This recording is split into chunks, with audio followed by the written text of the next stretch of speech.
SATURDAVE, sit down. Yeah. Boom, ba doo doo doo doo. I don't know why I'm making bass sounds and playing the piano. Doo doo doo doo doo. Just think about it. You'll get it. Think about it. Good evening, everybody. It is Saturday. Sit down. That is correct. It's Saturday. We're sitting. I'm Dave. Saturday. Sit down.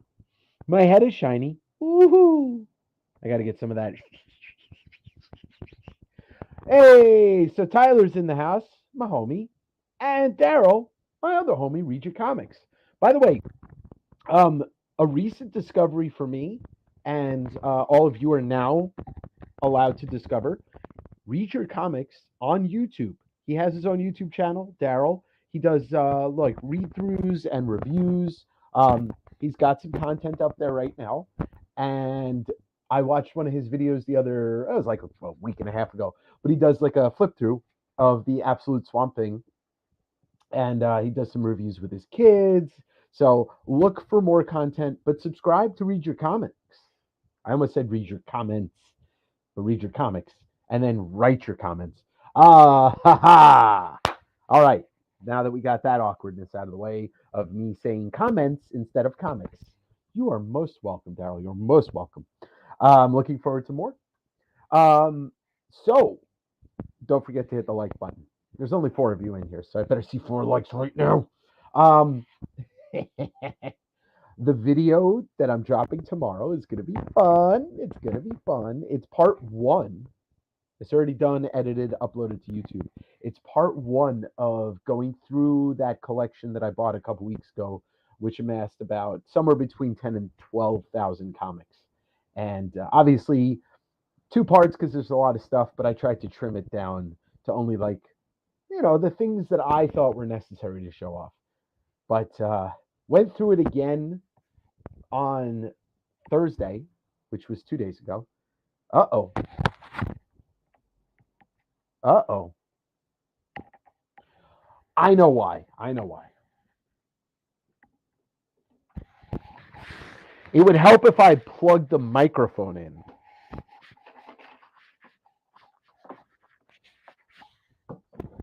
I knew something was completely off with my setup. Here we go. All right, hold on one second. Hold on.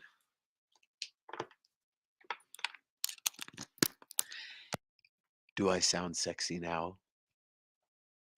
All right. I think we're good.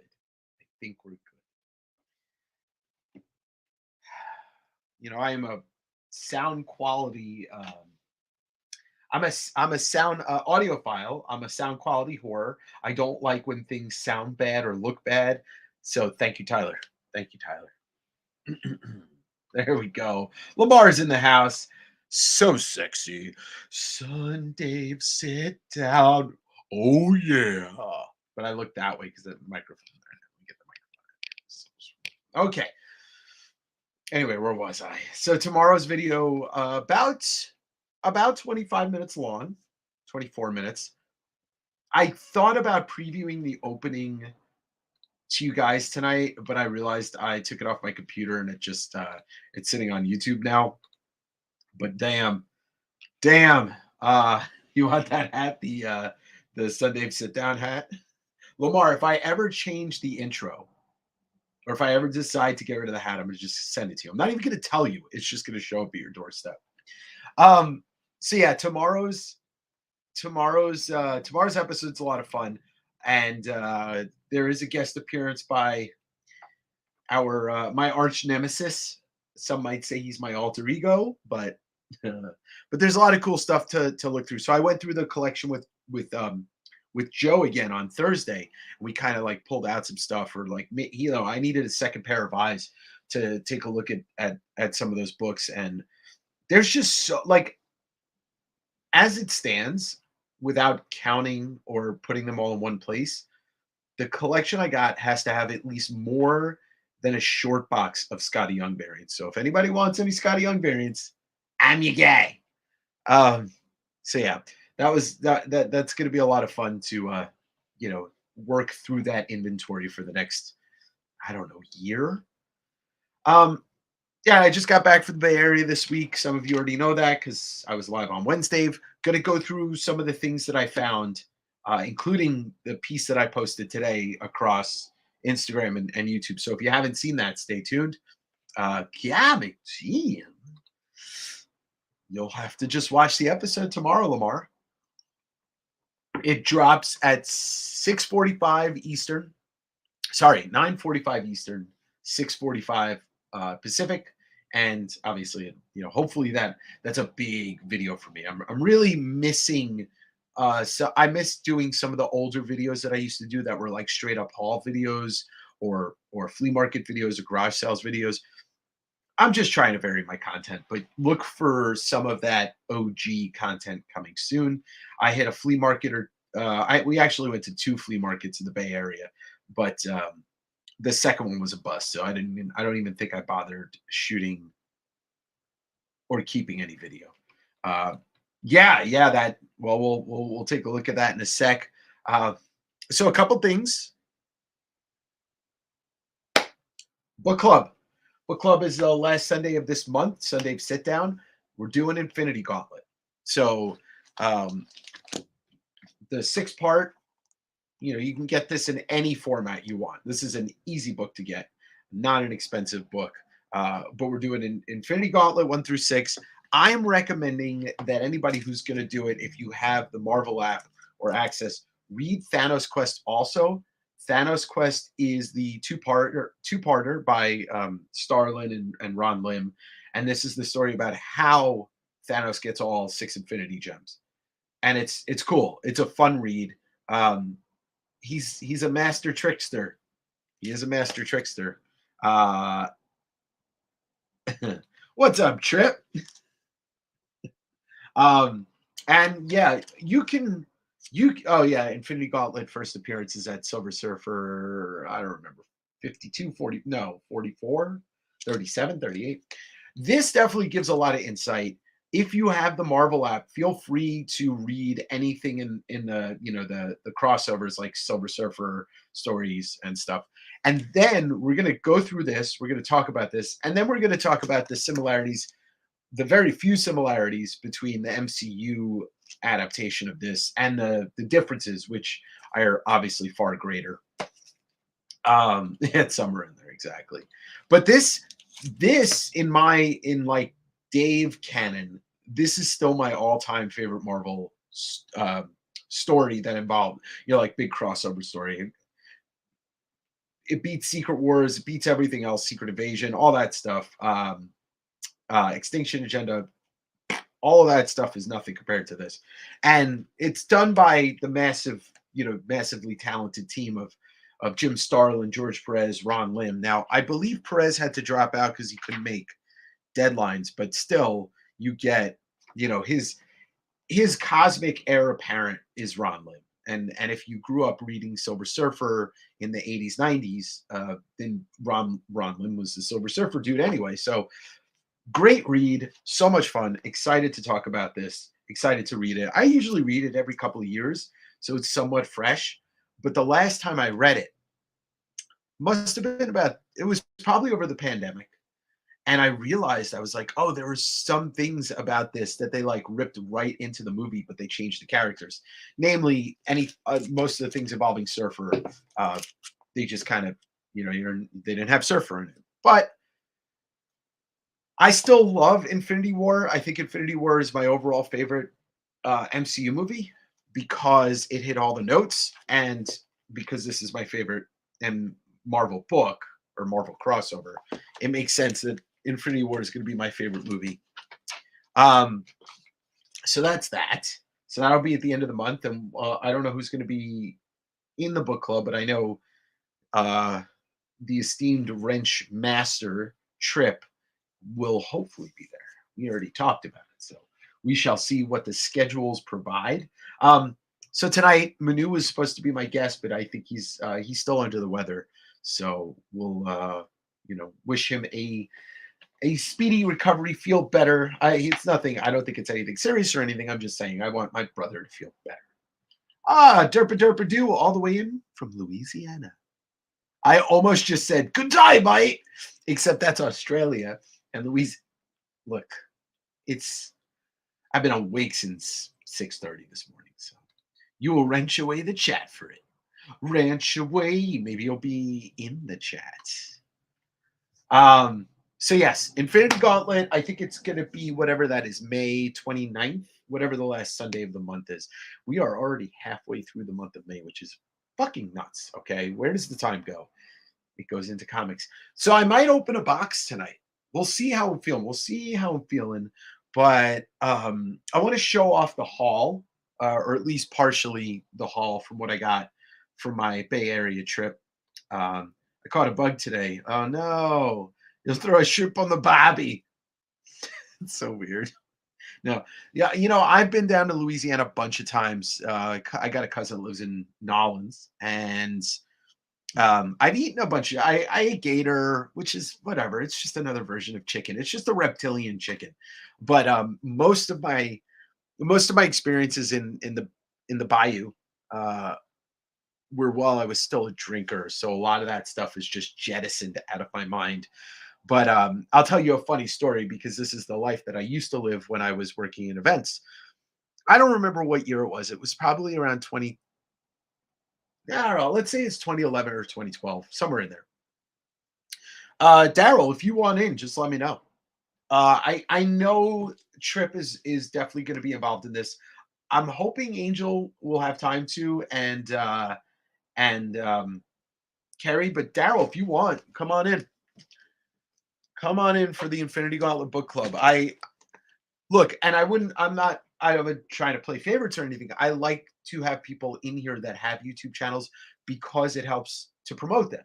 And Daryl, you have a YouTube channel, so it's like my way of saying, hey, look, I talk about a community, and it's you know, if I can help somebody get some more followers on my YouTube channel, I would love that. On their YouTube channel. Yeah, let me help me get me more followers. That's not a knife. Now this is a knife. Uh, what's up, Dave? Uh, Parkview Tavern po' boys are the best, and there's a lot of fun stuff, not bar related. I don't remember if I ever went to Parkview. I might have. Like I said, I was drunk. So let me finish telling that story. It was like 2011, somewhere in 2012, and I used to work events. I used to work charity events, uh, and so I was doing like a string of events. It was, and I'm gonna name drop because I was so stoked. I was so stoked to do this event. I used to be a huge football fan. I was doing an auction at Ed Reed's golf tournament. Ed Reed, the former uh, safety for the Baltimore Ravens, then he went to the Jets, then he retired. One of the greatest. That man was a beast. Was supposed to work his golf outing, then fly to Vegas and work the NHL awards, and then drive to Los Angeles to work the NHL draft. And um, and the night that we set up for Ed Reed's golf tournament, I went to see my cousin who was working at Jester's, which is the place that sells all the slushies. I got hammered and I, like blacked out in the hotel room, all that stuff. I woke up the next day with one of the worst hangovers I've ever had. I worked out golf ending. I flew to Vegas and then partied in Vegas for the NHL awards. By the time I got to LA, I think I was still drunk. Yeah, bad times, good times. Anyway, I like being sober in New Orleans these days. Anyway, love a good crawfish gumbo. NOLA is the best. I like to say this. NOLA is what Las Vegas is, just with character, soul, and culture. Vegas is all of that, minus that. It's devoid of all of that. All right, Daryl, you let me know. Okay, so let's look at some stuff I picked up over the past weekend. This was pretty cool to find. I'm not gonna lie. I'm not a manga guy yet. And this is in Japanese, but this is the Dengeki Spawn. And Dengeki is the company that made Spawn manga. They're a manga publisher in Japan. But I knew that these existed. Here, look, there's Spawn with there's Spawn. There's Todd with I forget who does this. What's his name? Juzo Tokoro. So there's Todd with Juzo Tokoro.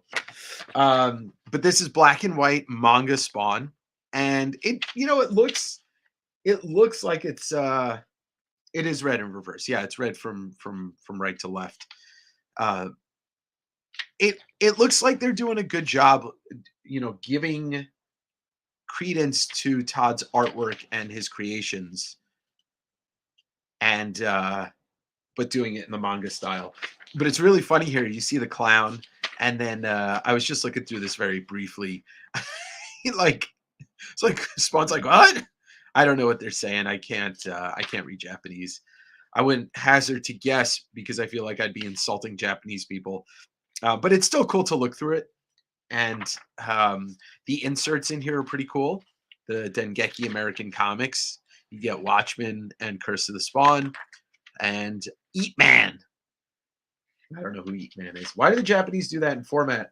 I mean, I don't look. I can't tell you, but I can tell you that when I had my bar mitzvah when I was 13, and you read Hebrew, you read right to left. So I don't know. It's probably something from so long ago that thousands of years ago. But that's how they do it. Check this insert out. You get a Spawn 1 and something signed. I don't know what this is. Some signed thing, and then some Eat Man stuff.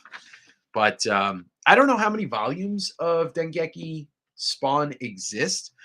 But I've always wanted to buy these. And there's a store. Check out Violator. Violator looks great in this. Yeah. I guess older languages there's probably some reason for it. I am not a historian. Somebody knows, throw it in the chat. So I went to a store called Alameda Cards and Comics, and I knew that these were there. I passed up getting them last time, and I said to myself, you know what? If they have them this time, I'm going to get them. And she charged me the cover price, or the sticker price was $12, $13. She charged me 10 because Patty always hooks me up whenever I buy something there because I've spent a fuck ton of money there. I started going back and watching a bunch of anime I'd seen years ago, like Last Exile, Trigun, and Read or Die. I tried watching more recent stuff. I never took to anime either, and I know there are some that I really would like. I mean, I remember seeing Princess Mononoke in the theater. Granted, it was the American translation with the American voice actors, but I was so into that movie. But it's one of the things with manga that I'm going to try and get into this year. And I have the first 3 omnibuses of Dragon Ball Z, and I know that's like some of the most digestible manga that exists. Check out Angela right here. I think that's Angela. I assume that's Angela. It's really funny. Look what it says here. It says Los Angeles, so it is definitely Los Angeles. It is definitely supposed to be Angela. But yeah, this is just cool. Like when you think about it, I don't hate anime. You can say you don't like it, Tyler. It is manga is the most popular comics in the world. Like there's American comics pale in comparison in sales to manga, even in this country. Look at Hamburger Spawn. There he is. Don't you just want to put him in a bun and take a bite? Hamburger Spawn. But yeah, this is just something that for me to take a look at it. The cartooning in it is really good. That's the thing. And you saw when I was talking to Jim Rugg about it, the thing is it's so the flow of manga in general. I like my Spawn Unmasked looking like a meatball. Who does it? It's the pace of manga in general is like watching a cartoon. I mean, it makes sense. He needs more pickles. Moon face Spawn. Yeah, the he is the face on the moon. He is. Oh, look at that. He's got no eyes now. He's just a hollow shell of Al Simmons. Yeah, so I was stoked to pick this up. Here's another one of the inserts, but it doesn't have the pictures in it. It's just like an advertisement. So that was fun. And I don't know how, like I said, I don't know how many volumes they did. I assume they did more than 2. But if they didn't, well, then I guess I don't have. I guess I don't have to pick up anymore. But I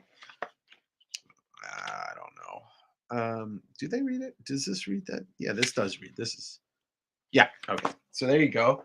That was a fun pickup. Always happy to pick up some Todd adjacent. Okay, so we'll go into this. She made me feel something. Oh no, that almost went down the wrong pipe, as they say in the human biz. Picked up this spectacular Spider-Man treasury, and I believe this is a reprint. So there's a couple reprints in here, and this is bar none, hands down, the best format to read any old comics in. So what you have here is the reprint of the original origin of this first appearance of the Sinister Six. I believe this is ASM Annual 1.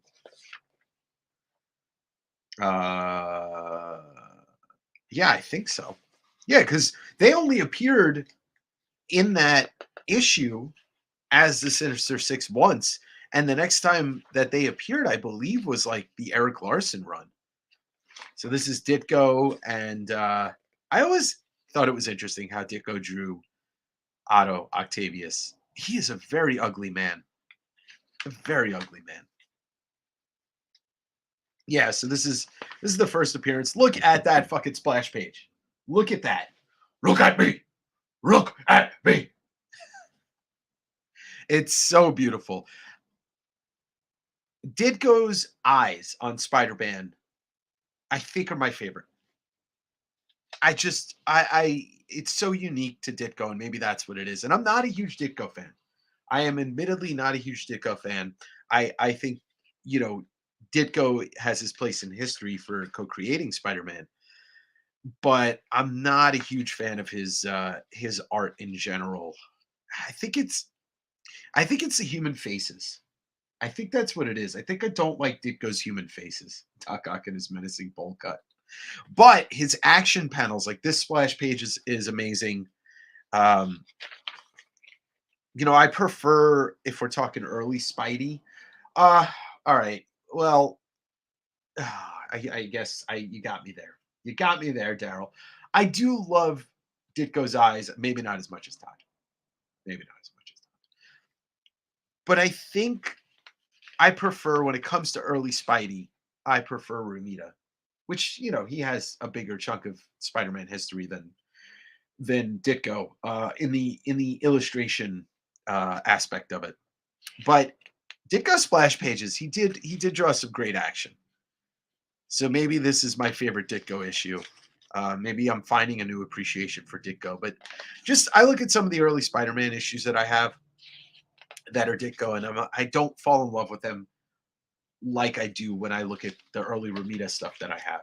Like that run from his first issue with the Green Goblin cover, through 100 plus. Every issue I own that I've looked through, I fall in love with it. Doc Ock Underwater. I never read this issue. The copy that I had was a little fragile, so I didn't want to mess with it. That's why I bought this, so that I could, have the best format of that annual. ASM 33 is a masterclass of cards. Yeah, I mean, that's the one where he finds out he's got the super strength. That one is a beautiful book. I am sad that I got rid of the one that I had. Yeah, I'm an idiot. I love Ditko, and Buscema's simpleness is just, yeah, well, and that's the thing. Like, the early Spider-Man stuff isn't over. Yeah, it's simple. It's not overly complicated. It's simple. I love, like, the kitschiness of it, like the kitschiness of this page right here. The lizard's just commanding a fuck ton of alligators. That's not one of his powers, is it? But on this page it is. On this page it surely is. Um, man, these comics were so wordy back then. I mean, you know what's funny when you as far as Spidey artists go, you like Ramita Todd and Milgram. Interesting. Look at Ditko's black and white stuff from Creepy after he left Marvel. You know, I wonder if I have some of that. I have a bunch of issues of Creepy. Um, and you know what? I don't think I've looked at too much of his non-Marvel stuff, and I think maybe that's the problem. Exactly. It's cartoonist or comic-y, if those are words. Well, cartoonist is comic-y. I get it. I said it, so it's a word now. I have Norman Osborn comic cut drawn by Ditko, and it's absolutely terrible. Norman is one eye higher than the other. Makes me think that he was. Well, let's see. Is he in here? I thought I saw him in here. Oh no, he wasn't on.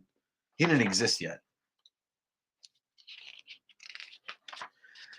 I mean, Lizard looks like the thing is also when I look at this and I look at something like Lizard and like he's such a 50s movie monster. And so like that makes me happy. I love the old the movie monsters of the 30s, 40s, 50s. And then like when you look at like Harryhausen's creatures that he was doing, Lizard is horrifying. He truly is. Like imagine seeing that. Like imagine seeing that in real life. It's terrifying. Oh. But what was I saying? Oh, I was saying there's something to be said about all these like great Spider-Man artists that had these, runs, and they're so wordy. They are so wordy. Creature from the Black Lagoon vibes, definitely. Buscema's Hulk run to me is so simple, but that's when I first got into comics. It's so great. Yeah, his Hulk run is something else, isn't it? Every time I look through one of those issues, and I've never been a huge Hulk fan. I've read all the chunks here and there. There's some stories that I love. I think Banner's one of my favorites, the Corbin. But those older issues that Buscema did are fantastic. Marie Severin did a lot of stuff, I believe, with Hulk. I think she did a lot of inking. Severin's one of the most unsung heroes of Marvel history, and I remember getting that Tales to Astonish 90. Yeah, I got that like 2 or 3 years ago. Really nice copy of it, and I flipped through it before I sent it off to get it entombed. And I don't know I had ever heard Marie Severin's name before, or at least I shouldn't say that. I don't know if I had ever like taken into who she was. So she does that cover. She does, she's a big part of that book. And I love that book and I love that cover. And so I started researching Severin and reading up on her. And I'm from Long Island. She's from Long Island. She lived in a town, I believe she's in Amityville, and I grew up like 15 minutes from there, and I read up about her a little bit and just learned, how integral she was to comics, EC, and then into Marvel. She's like the first lady of comics, which is awesome. And unfortunately, she passed away a number of years ago. She was older, but it would have been nice to have gotten to talk to her or something like that. Kind of Peter's character's model from the early comic days. This is a Ramita, so let's go back. Look, my other camera's frozen. Look at him. Look at him. He looks like such a fucking nerd. Plus, he's got no neck. It's all good. I mean, this stuff has a place in history. There's Norman, but this is a Ramita piece. Look at I mean, like nobody talks about how funny it is. Nobody talks about how funny it is that J. Jonah Jameson is Hitler. Like he is. He's Adolf Hitler. But it works. I mean, he's not killing anybody, but it works. He's just a nasty old man. I do love the way John Romita drew Mary Jane. And like, all of his women's faces that are the same age are the same, or a little bit older. But then Aunt May looks completely different. Does anyone smoke a pipe anymore? That's a good question. The last person that I know that smoked a pipe was my grandfather passed away in 20 like 2010. I no, had to be a little bit later than that. Maybe not. All right, now we've got the Molten Man regrets. What issue is this? This is does anybody remember? I know the cover. I just don't remember what issue this is with Molten Man. But if you get a chance to own a couple of treasuries, like I love the way that Hulk Grand Design was printed and what like passes off for a treasury size, or I'm sorry, what passes off for a treasury these days in Marvel, aside from Hulk Grand Design, because Hulk Grand Design was created and designed to feel like this, and it does. But these just like you're never gonna have the chance to read these comics in such clean, crisp clarity, but in a size that really complements the artwork. So, and I'm not saying this because I sometimes sell treasuries. Buy them if you can get them. This one is in beautiful condition. I mean, this thing is, if I ever wanted to ruin a treasury and grade it, I would say this is very grade worthy. Saw a guy in the smoke pit with a Gandalf sized pipe when I was in the Marines. Shit was. Where did Tyler? Where were you deployed to? If you don't mind me asking. If you don't want to talk about it, that's also cool. The smoke, the smoke pit. Oh, that's cool. I just pulled that page off the spine a little bit. Well, it's not in as good condition as I thought it was, but I did throw this in my suitcase. So, but yeah, look at that cover gallery. So it was the first appearance of the Lizard, first Sinister Six, and then ASM 35. So that was a fun pickup. Got that at Half Price Books. All right, so Lamar's gonna love this. Japan and Korea. Oh wow, cool. I would love to go to Japan. It's one of the places that it's on my list, my very short list of places I give a fuck about that I want to go to. Lamar, I picked this up when I was in San Francisco. This is an unused original cover for Zap 11 with that Robert Williams cover. And and the inside has some, I guess this is S. Clay. And then this is a Spain Rodriguez image, and there's the back. I don't know who does the back cover. Consider Korea. Okay. I don't know much about, obviously I know about Korea, but I don't know much about visiting there, I should say. So if you don't know who Robert Williams is, and you have heard of the band, this small rock and roll band called Guns N' Roses, might have heard of them. They've sold a few albums. The original artwork for the front cover, which is got turned into the inside image of that metal thing and the woman with the panties down around her. That's Robert Williams, but he is one of the kings of the underground in the San Francisco movement. That's right, Andrew. You have one of these. I managed to get two of these, and I saw Andrew, and I said, "Here." Yeah, they're definitely a little underground Guns N' Roses. They had like one or two songs that you might have heard before. One is called "Welcome to Paradise." So yeah, this is nothing else to really look at. It's just an unused cover. All right, so let's look at some of the other pickups. So if you live in an area of the country that happens to have a Half Price Books, which they're in probably like 20 states. I can name probably all of them off the top of my head. Texas, Arizona, California, Washington, Wisconsin, Illinois, Indiana. Okay, I can't name all of them. But anyway, you get the point. Minnesota. If you ever get a chance. Now, a lot of times stuff there is way overpriced and they price like eBay, but they don't take condition into account. But then sometimes you can find stuff that they don't know is super out of print. And this is one of them. This is the, so in the 2000s, I want to say 2005, and I won't flip through this whole thing, but this is, what year is this? This is 2010 while Joe Quesada was editor-in-chief.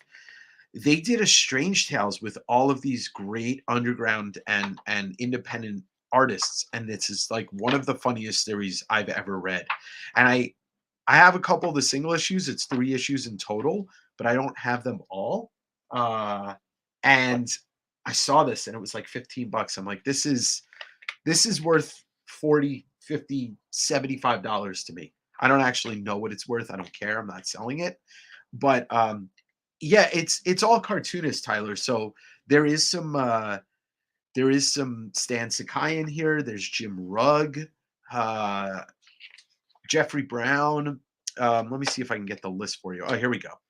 So Peter Bagg, who's mostly a Fantagraphics guy, Jim Rugg, Tony Millionaire, Paul Pope, Johnny Ryan, Arkiko Johnson. Hickman does a story in here before he was like big shit at Marvel. Jonah Vasquez, who created Invader Zim.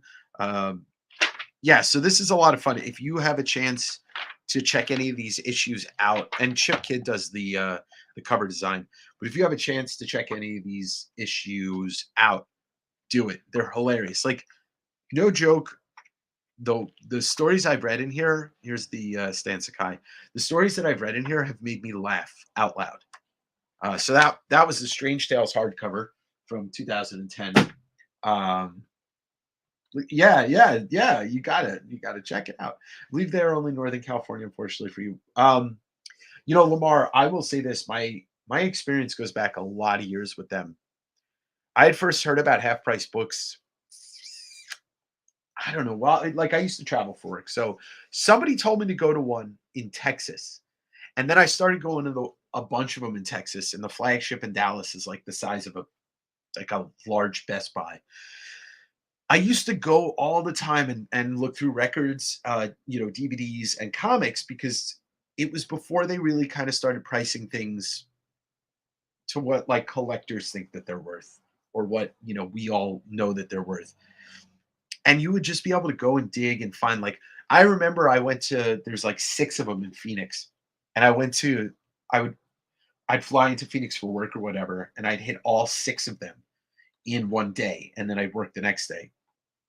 I remember I was in one in Phoenix. It was before Infinity War came out and Endgame, but I think I had sold a lot of my books, and I saw all 6 issues of Infinity Gauntlet for 25 cents each. They were in the clearance bin, and I was like, "Yeah, cool," bought it. And it was like flash forward 5 years later, and it's a $70 set.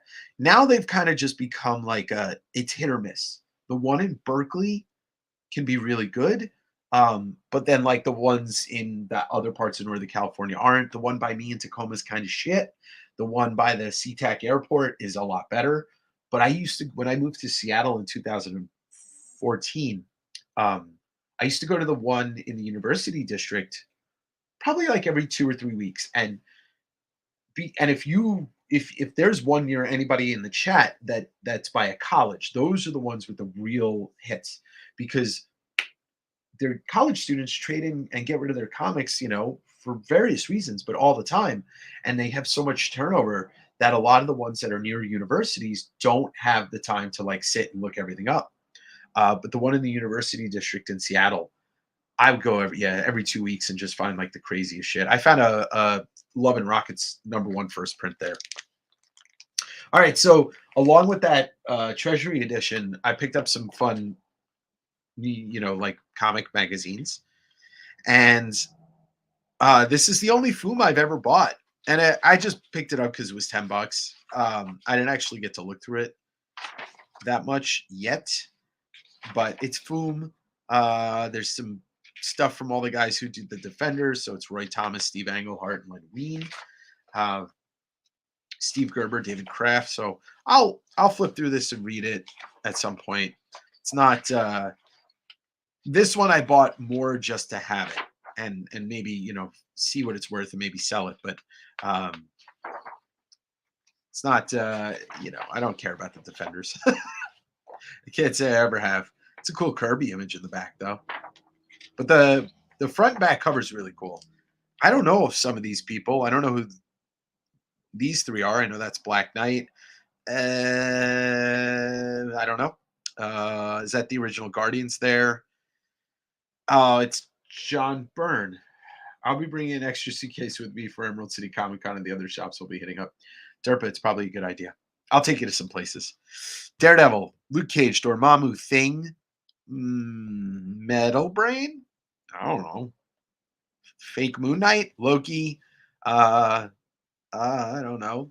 Is that the Gibbon? I don't know. Namor, Thinking Man, Red Face, Hawkeye, Damien Hellstrom, Valkyrie, the Clown Circus, the Cat, Doc Strange. That's what's his name. That's Sasquatch. No, maybe it is Sasquatch. Don't know. Don't like who the hell is that? Hulk, Giant Man, Howard the Duck, Surfer, Clown with the Gun, and Fat Guy, Ronald Reagan. It's Ronald Reagan.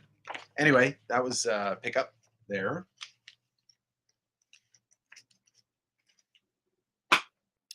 So I thought this was cool. And sound off in the chat if you have ever seen this magazine before.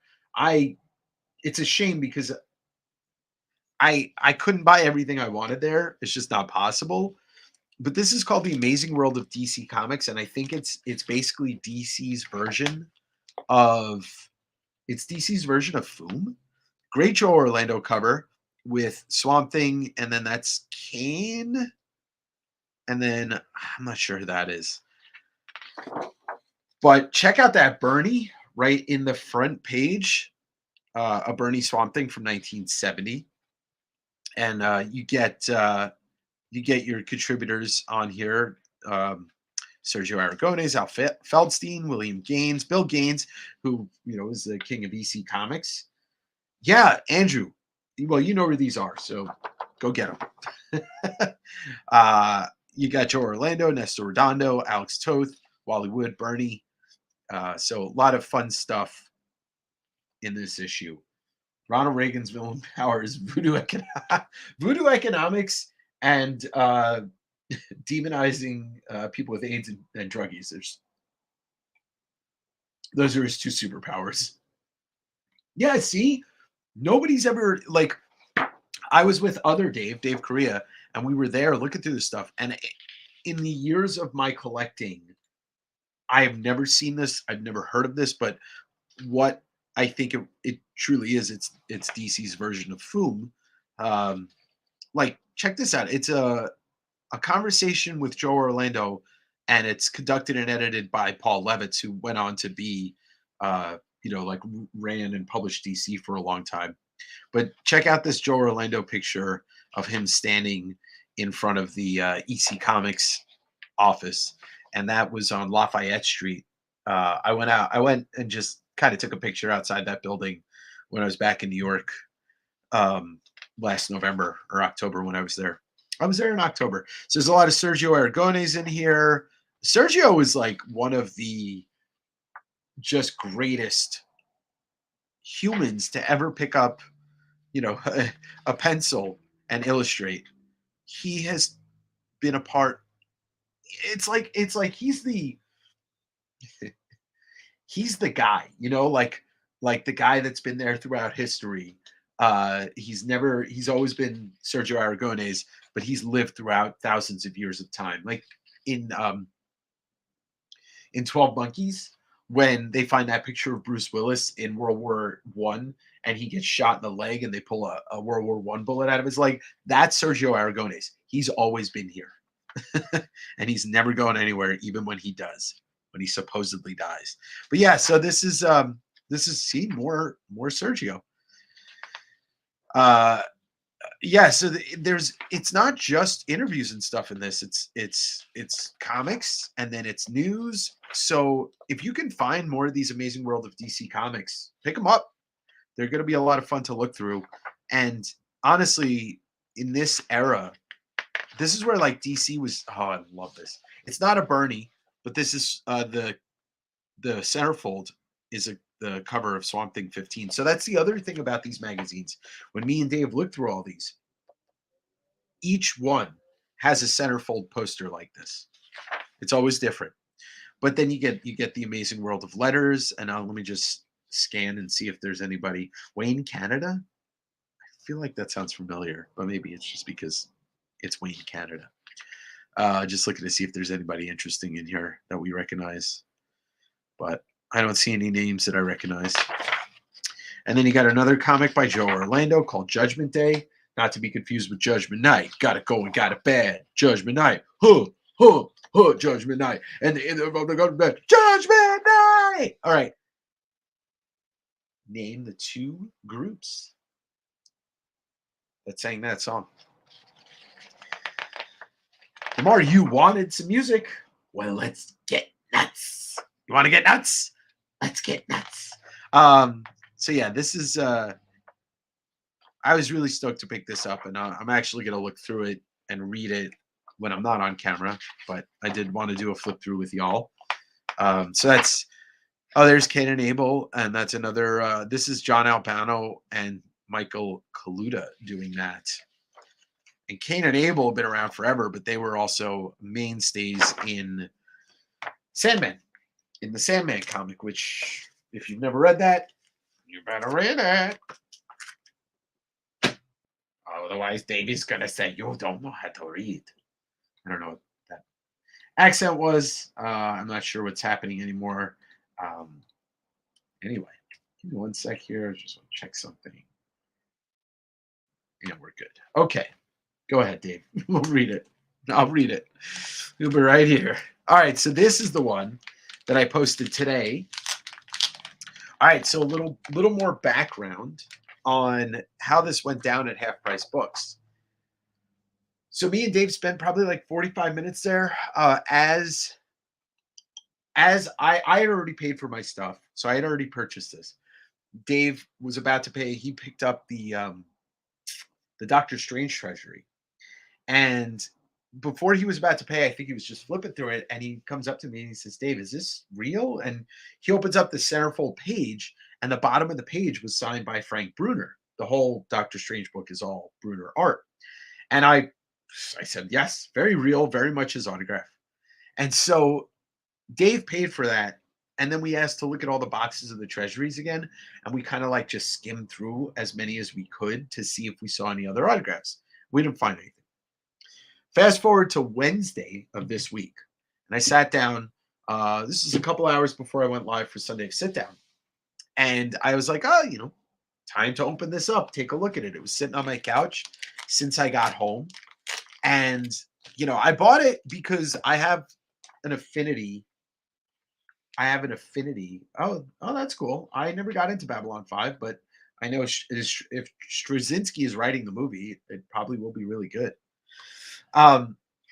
So I bought this because I have an affinity for old Comic-Con programs and old magazines in general, obviously.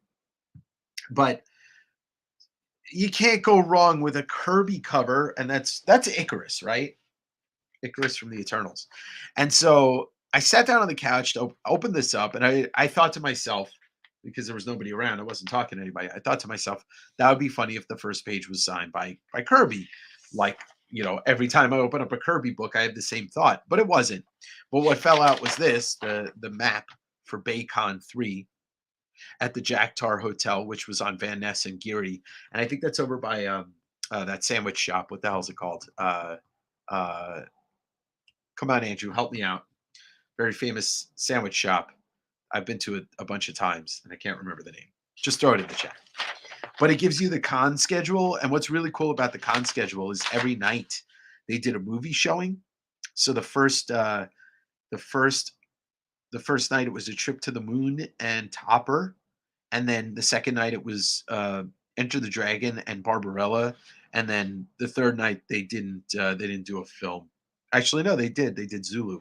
Tommy's Joint. Yes, there we go. Tommy's Joint. Thank you.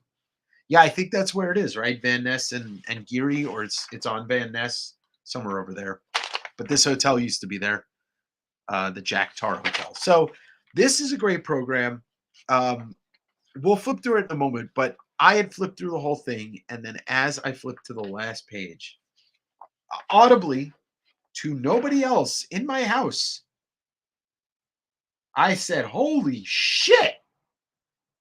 And the one autograph on the autograph page is Jack Kirby. And I was like, how?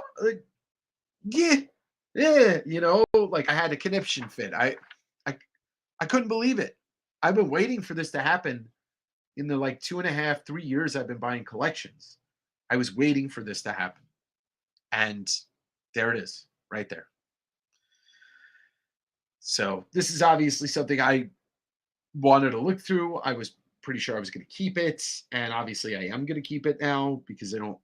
This is not something I want to ever get rid of. I have on the wall over there that if you've seen that Captain America print that's on my wall, that's signed by Kirby. But this is something a lot more special to me, and so yeah, yeah, it's a great signature, Tyler, and it's yeah, yeah. So there's the table of bait contents is really funny. Um, but yeah, this is like for a program for a con. There's so much artwork in here. Uh, there's so much artwork in here that I love. I did X-Men Giant Size Scream because there was anticipation for the Giant Size X-Men where there was none for this, so it was more like a startled scream instead of like a like building up to it. But it was very guttural. Yeah, yeah. It was amazing. It was amazing feeling. But I'll say this to anybody that isn't really familiar with how Kirby signed. Um, Thanks, Brian. Yeah, I'm really pumped because, like I said, it's a long time coming, and it'll kind of get me into the conversation I was about to have. Is that if you're not familiar with how Kirby signed, um, he didn't sign covers. He wouldn't like he. I don't know if he never signed the cover of a comic book, but I know he was very, very adamant about like if you gave him a comic book to sign, he would open it and sign it on the first page, usually on the bottom where the indicia is. So it would be like right here or on that page though. So if you ever buy a bunch of Kirby comics, you should always open them up to look in the front page to see if they're signed. And I had a near miss, a heart attack about 2 years ago. I bought a collection that had a bunch of EC. It was like a great collection, right? And there were two Kirby number ones in there. There was a Demon number one in there, and there was a 2001 Space Odyssey number one. And I had never owned either, so they were keepers. And I was going through the collection, and I opened the 2001 up first, and I had a heart attack because I saw the pen before I saw whose signature it was, and it was signed, and I thought it was Kirby, and it was Mike Royer, who's Kirby's longtime inker in the '70s. Um, so this is kind of like the icing on the cake was to get this program and not know it was signed by Kirby, and I paid $10 for this. Um, so there's some really cool artwork that was done specifically for the con, but this is really cool. The Committee of Terror. So I'm assuming this was like maybe like it was a panel or something, but it's Bill Gaines, Al Feldstein, and Harvey Kurtzman, the geniuses behind the EC Comics era. And so there's a little article about that, and then there's a little article about Conan the Barbarian and Roy Thomas. Um, some great imagery in here. This Spider-Man one is by Cockrum, and then this I'm not sure who this is. It's not Star Slayer. I forget who this is, but that's a Walt Simonson piece. Well, it's like Tyler. It's also by the numbers, right? You buy as much stuff as I do. Eventually, you gotta come up with something. But I do put myself in a position to kind of make my own luck sometimes. Uh, I definitely don't take it for granted that I find all this stuff. It's hard work, but I don't take it for granted that I come up with stuff like this. So you got a great article on Bruner. I mean, this is a program. Like, I don't know if this actually was part of the ticket. There's no price on here, but like, I would have paid $5 for this, or $2 for this back in '77. Um, but yeah, there's a Schaffenberger, Captain Marvel, and then a Bruner. I assume that's Conan, sword and sorcery type thing. Chaikin, a Chaikin article. I love it. Who is Howard Chaikin, and why is he on this planet? Thing about Steve Leah Loha. Oh, Leah Loha. Thank you, Leah Loha. That's a cool ad. So then there's some stuff about Star Wars, Trina Robbins, Lee Mars, and then you get Trina Robbins illustration here and a Rick Estrada Kung Fu Fighters illustration. Yes, exactly, Daryl. I would have bought this. I bought it regardless, and it just turned out to be a piece of gold. But this is while I was looking through this before I saw the signature, I was like, oh, this is so dope. I'm so glad I bought this. Check out this. I mean, like, never been a huge Hawkman fan, but this Joe Kubert illustration here is great. And then there's like a how to draw by Joe Kubert because of the Joe Kubert school. And so there's a bunch of Joe Kubert stuff in there. Frank McLaughlin, who I don't know, but that is a badass image right there. And then you get a Basil Wolverton article here, who is apparently very old in 77. So, and then I don't know who Nasser is, but that's a great dead man image. And then you get the stylistically he does look cool. I can't say I ever read it. I had his figures when I was a kid. I had this DC Super Friends figure, and I loved it. So I think that's it. It's like a great design for a kid. And then, so get to the John Carter article by Marv Wolfman and this Don Rico Captain America piece. This is such a cool program. And then the icing on the cake is the Kirby signature at the end. I couldn't have picked a better thing to go for. And it worked. It really did. And then Steve Lee Aloha doing this graphic fantasy comic shop. I wonder, holy crap, how about this? Joe Kubert is always, yes. Kubert, it's a bummer to me that Kubert's main book, it's just because of my taste. Kubert's main book is the war stuff, and I never took to that. It's not my thing. And so, like, I look at some of that stuff when I get it in collections, and I'm like, it looks great, but it doesn't hold any interest to me. But then I saw some of his great Flash books, and seeing that Hawkman image, I'd love to find some Kubert stuff that speaks to me. Like Rima the Jungle Girl doesn't really, like, that stuff doesn't really do anything for me. The King, there he is. Okay, here we go. I gotta notate this. Somebody take a note that whenever I get Eric Larson on the channel, okay? Whenever I get Eric Larson on the channel, ask him if Graphic Fantasy, the comic shop, has anything to do with his Graphic Fantasy book. Now, this would have come first, obviously. Actually, not obviously. Graphic Fantasy, that came out in the early 80s. But here's the correlation, is that Larson lived in Oakland. He published Graphic Fantasy originally in Bellingham and Washington, where he grew up, but I wonder if this has any correlation to his book. War books don't grab me either, but that's the thing. That is the thing. But got to get Eric Larson on the channel. It's just a must. All right, I wanted to show off. Bryce is going to have to be blocked from that. Yeah, if Larson ever makes it on, I'm going to text Bryce beforehand and be like, you're not allowed in here, buddy. You're not allowed in here. I wanted to show you guys something I thought was pretty funny. I found this in one of my boxes. I had a box of Witchblade.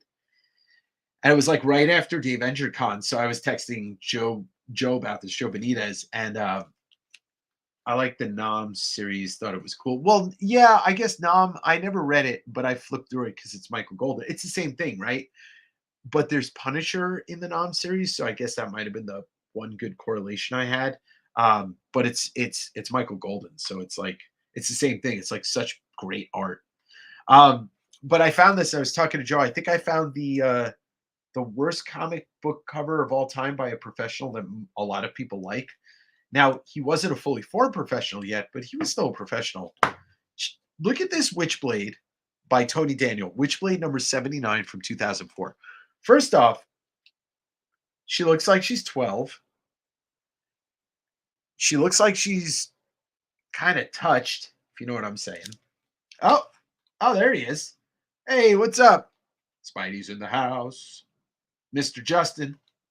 Um, but this comic book cover has to be one of the worst things that I've ever seen. What's going on with her leg here and here?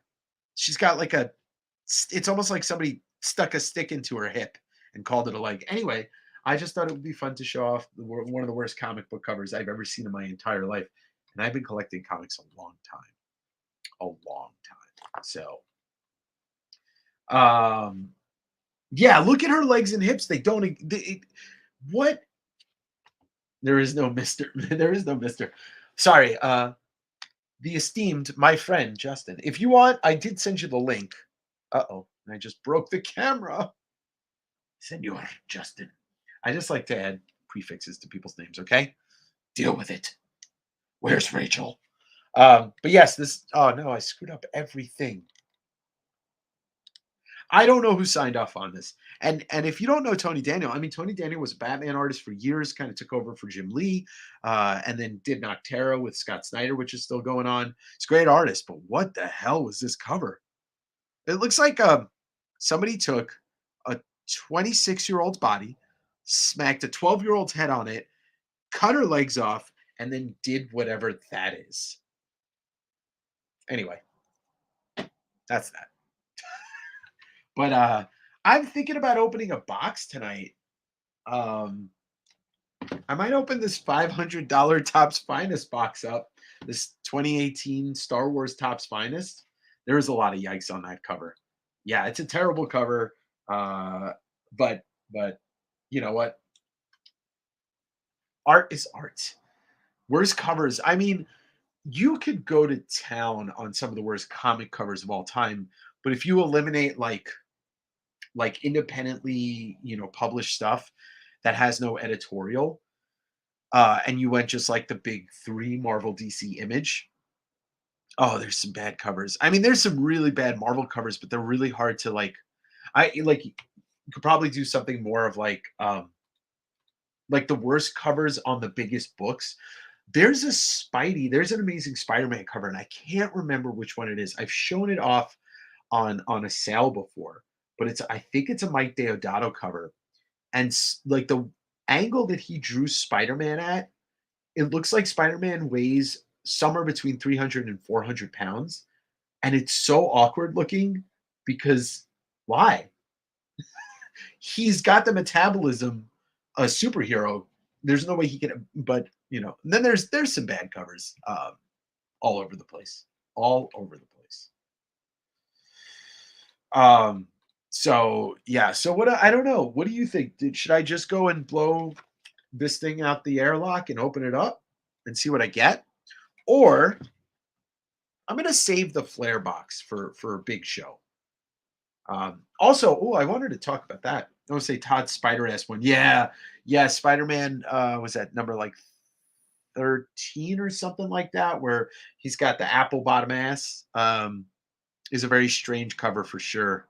But Todd was a butt guy. Todd's always been a butt guy. Always. But Silvestri is too. Silvestri's an ass man. That is a questionable one. The new X-Men cover where it's like the back of Wolverine and he's wearing a cowboy hat and he's got like these tight ass jeans on him. And it's just like, not sure exactly what that's conveying.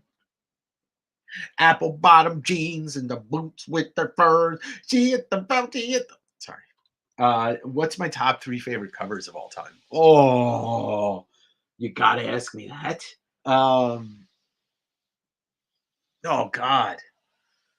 Look, see, you made me think, and now I'm rubbing the mat. What's my top 3 favorite covers of all time? All right. Why don't I just name 3 that I absolutely love? Because really hard to pick a favorite. ASM. Nope, not even gonna go there. Can't pick a Todd. Infinity Gauntlet number 1. Hmm. Silver Surfer number 4. Hmm.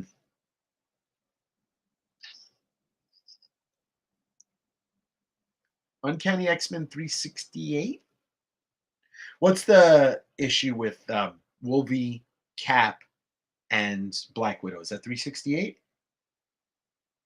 That's definitely my like one of my favorite Jimothy Lee covers. Um, you know, remember one of the JLA Avengers? Forgot which issue, but Hulk looks horrible on it. I actually pulled out of that collection a Totally Awesome Hulk number 2 variant that looks terrible. What's up, Carton Comic Freak? Hello. Hello. We're talking about our favorite covers.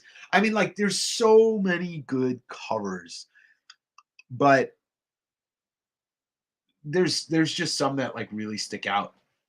Picking Todd covers is too hard for me because I go back and forth. It's like ASM 317, not 317, 311, uh, or Spider-Man, um, the Wolverine, the fourth Wolverine team up, and it's tough. It's tough, but those are just some of my favorites. ASM, what's the first John Romita in ASM? 47. I'm bad with numbers. 47, 42, 40. Oh, 47 is actually the Craven cover. I love that Craven cover. It's too hard of a question, but it's, there's just some 39. Thank you, Tyler. There's just some that really stick out. Uh, you know what the thing is that Infinity Gauntlet has for me?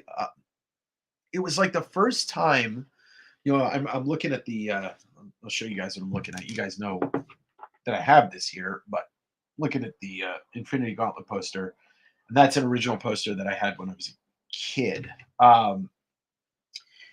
The thing about that cover, like, it was the first time I think I'd ever seen like death on a cover. First time I think I'd ever seen Mephisto featured like that. You get all the characters in there, and it's just such a great cover. And the way that it's separated by the lines of the Infinity Gems. Um, there's a couple TMNT covers that I absolutely love, like the first one, and then the four second print. Spawn's got some great covers, but I think the Angela one, another one, like not like a stupendous cover, but that book is very meaningful to me. Sandman number 1, like all the Sandman covers, Dave McKean, holy shit. All the first 75 Fables covers by James Jean, holy shit. Like those are in a different. They are like Tom Hanks. They're in a league of their own. Um, so yeah, yeah, that it's a loaded question, Brian, but one that I'm welcome to always, touch upon because there's so much to talk about when you just talk about the art of the cover. Um, I'm trying to think if there's some great Bernie House of Mystery covers. There's the one where the kid's getting eaten by the tree. Um, can't remember the issue, but you know what? Let me see if I can find it because some of you might have never seen it. Bernie writes in House of Mystery Tree. Yes, here we go. All right, let me pull this up so y'all can see this cover. It's it's what a horror cover is supposed to look like, right? It's supposed to be horror. And let me get this screen up here so you guys can see one of my absolute favorite Bernie Wrightson covers of all time. I mean, look at that. How cool is that? That tree is eating that kid, and maybe that's his sister or whatever, and she's just standing there like, Tommy, what are we doing here? Anyway, Bernie, master, absolute master of the craft. All right. Ooh, all right, cool. I just got a little confirmation. Justin and me are going to be hanging out together in the Seattle area. Well, where I live. So we're going to be doing a special show. Oh, we're going to have to plan something fun. Uh, Brian said, I should have said favorite covers per period. Yeah, like the difference in art and time, yeah, timeliness is so dramatic. Like you look at EC, and it's really tough to pick. It's really tough to pick a favorite from EC, but there's some amazing Golden Age stuff. A lot of your favorite covers come from Golden Age Yeah, like if you look at a lot of the Joker stuff from Golden Age Batman, it's amazing. Hell yeah, Justin! I can't wait. This is gonna be fun. We're gonna have to plan something real special. Maybe like we go get bitten by radioactive spiders together. Who knows? X-Men 101, Phoenix, yeah, that's a great one. And it's a legendary book. Like it's you know what the funny thing is? Like if you grew up in the 90s specifically, like the late 80s, 90s when comic books started to shift to gimmicky crap. There were a lot of covers that had no substance in the in the book. And so the covers did not represent what you were getting in the pages. Where if you go back into the Silver Age, it was actually more. There's a lot of you would see a lot of those covers actually be representative of a splash page or something like that. Marvel Comics presents 99 Sam Keith. Oh yeah, the sewer one. That's right. That's a great cover. And then the panel that are homages that John Byrne did. Oof. Oh, it's gonna be a Tuesday night. Yes. Oh, this is gonna be so much fun. The team up of a century.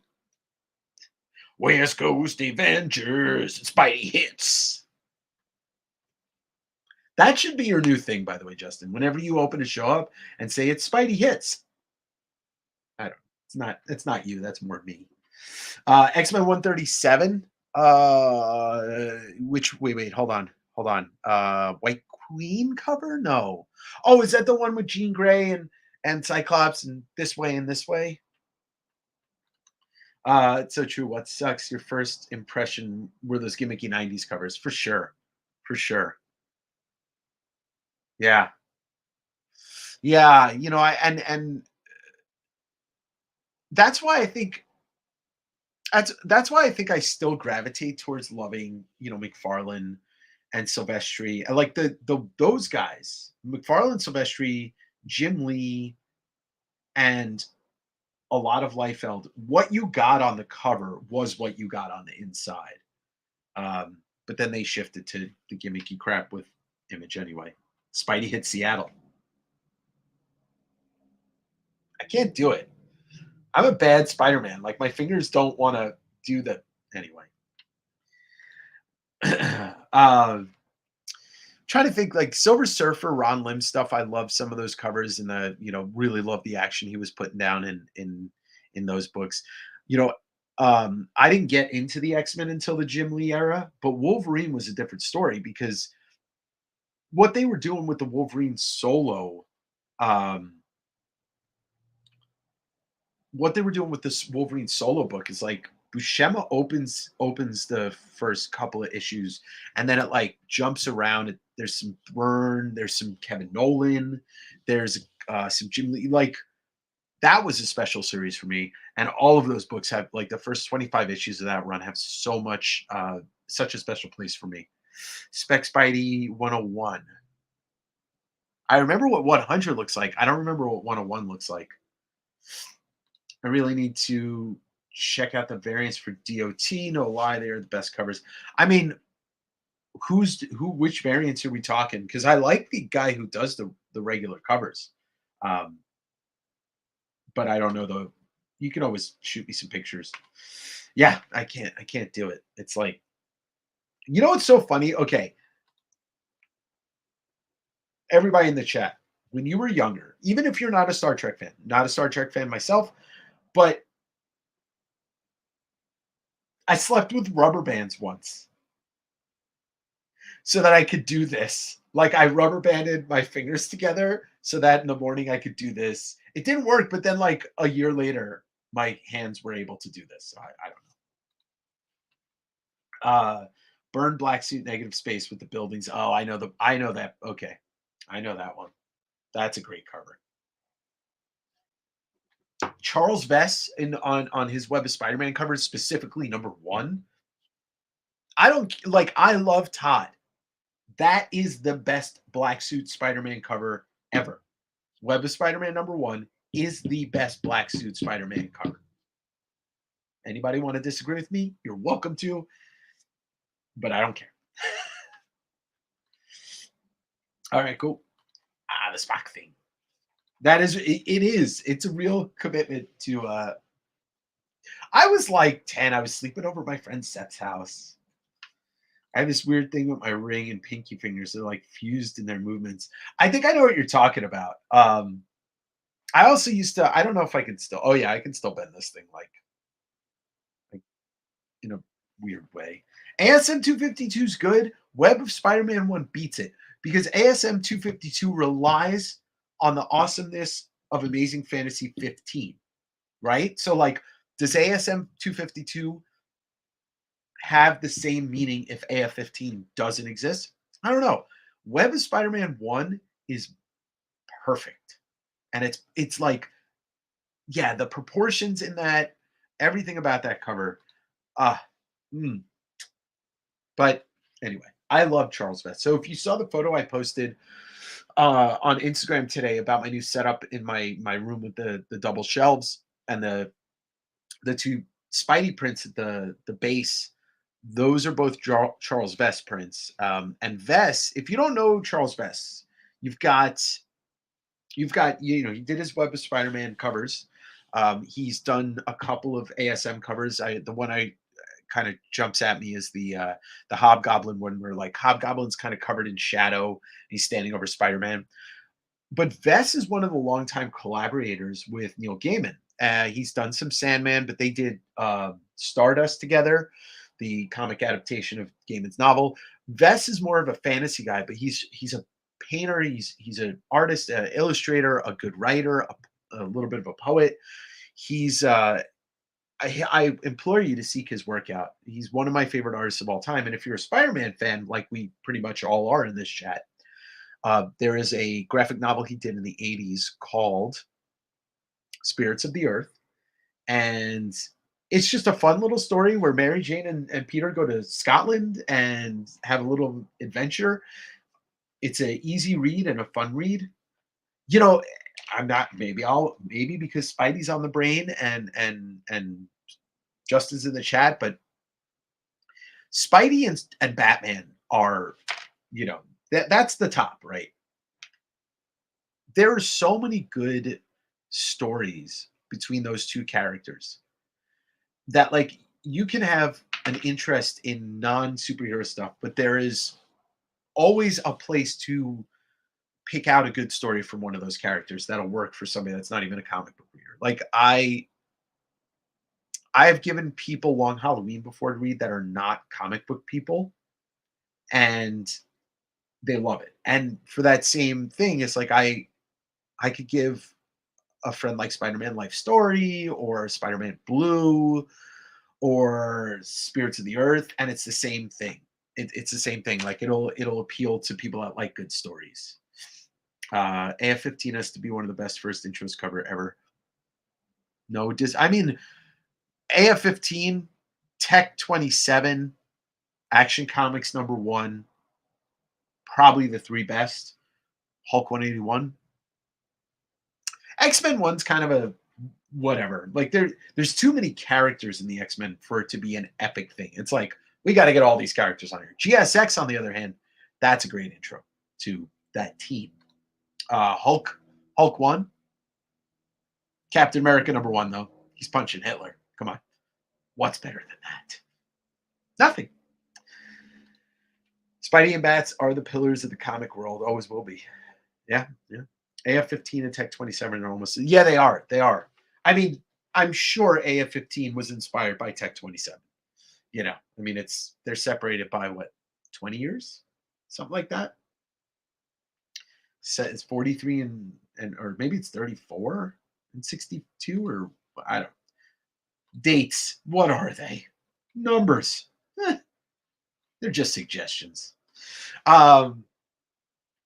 So yeah, I love suggesting people Batman and Spider-Man stories to read. I haven't read everything, but you know, I've read a lot, and I love just I love stories that are self-contained. Like Spider. If nobody, I feel like this might have missed the boat because it was like pre-comic boom, so maybe less people were talking about it in the general kind of chat scenario. But Zdarsky did, and I think it was with Bagley about. It was like 3 years ago. Zdarsky did Spider-Man life story, and it goes decade by decade of his complete life story, and it goes beyond what has been told already. So it's almost like a kind of history, current time, what if, like it goes kind of that arc.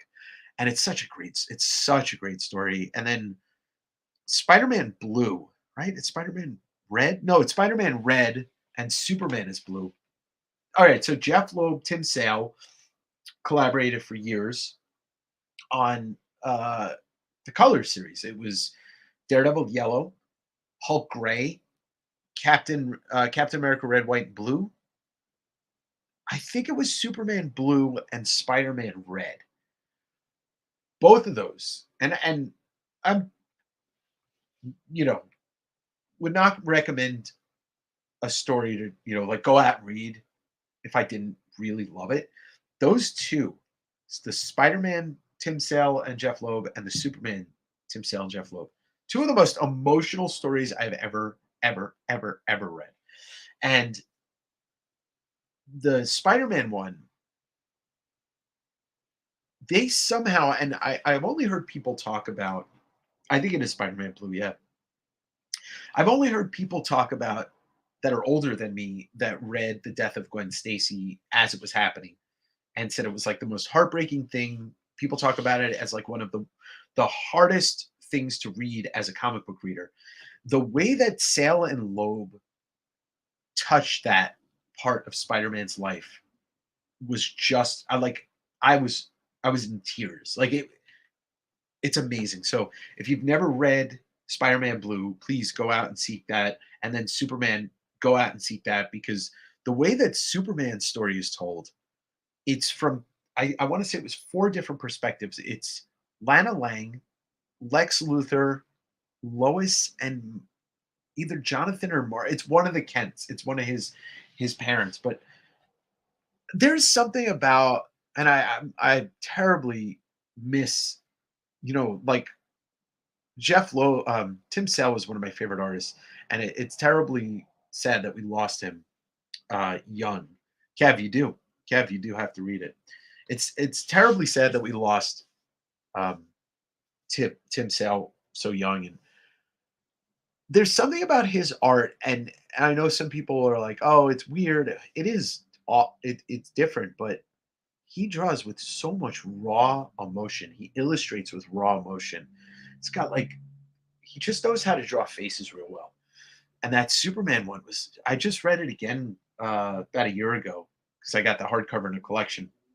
Man, such a great story. And the Spider-Man one, Hulk Gray is great. Hulk Gray is like a retelling of his origin from like the kind of the perspective that well, sympathetic perspective. And then the Daredevil one is probably like the most it's like the most noirish, but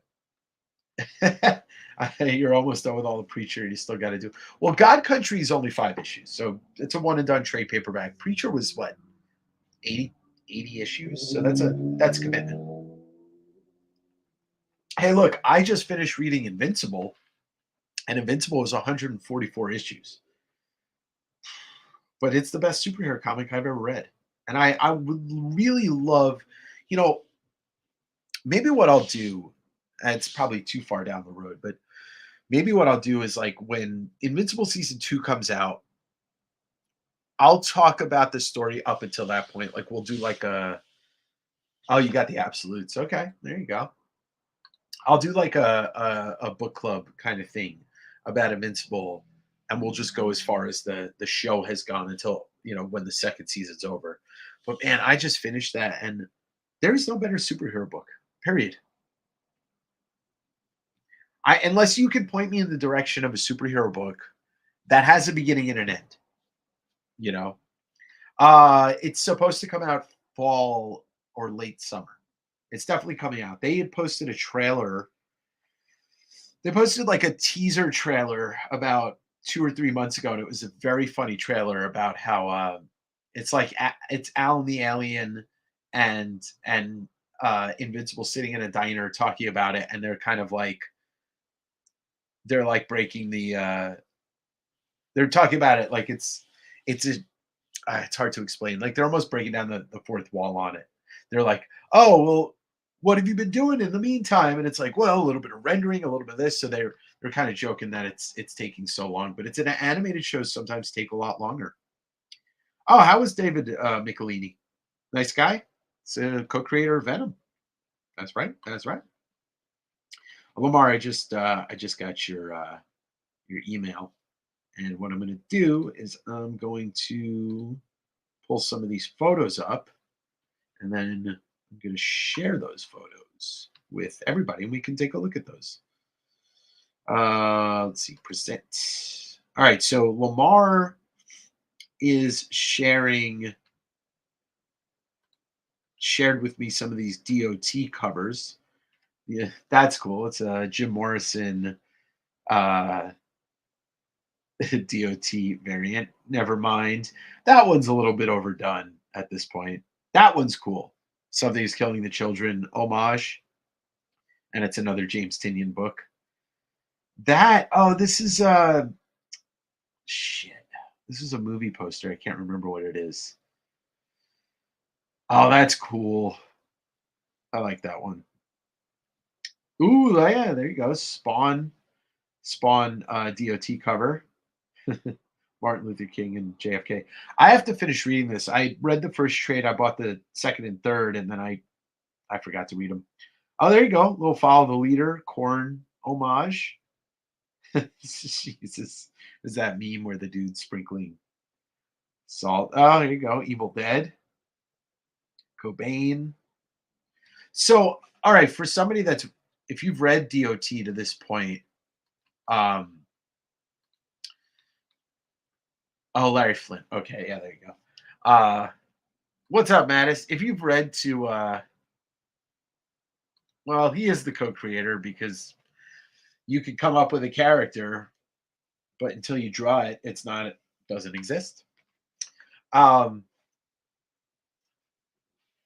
do they touch on Cobain at all in Department of Truth? Because I know what it's about. Like I said, I read the first trade and then part of the second trade, but just kind of interested to know because I see him. There's a lot of DOT stuff with Cobain,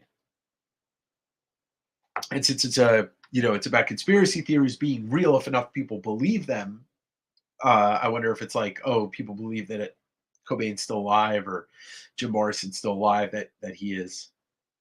Well, we talk. There's always going to be Spidey talk.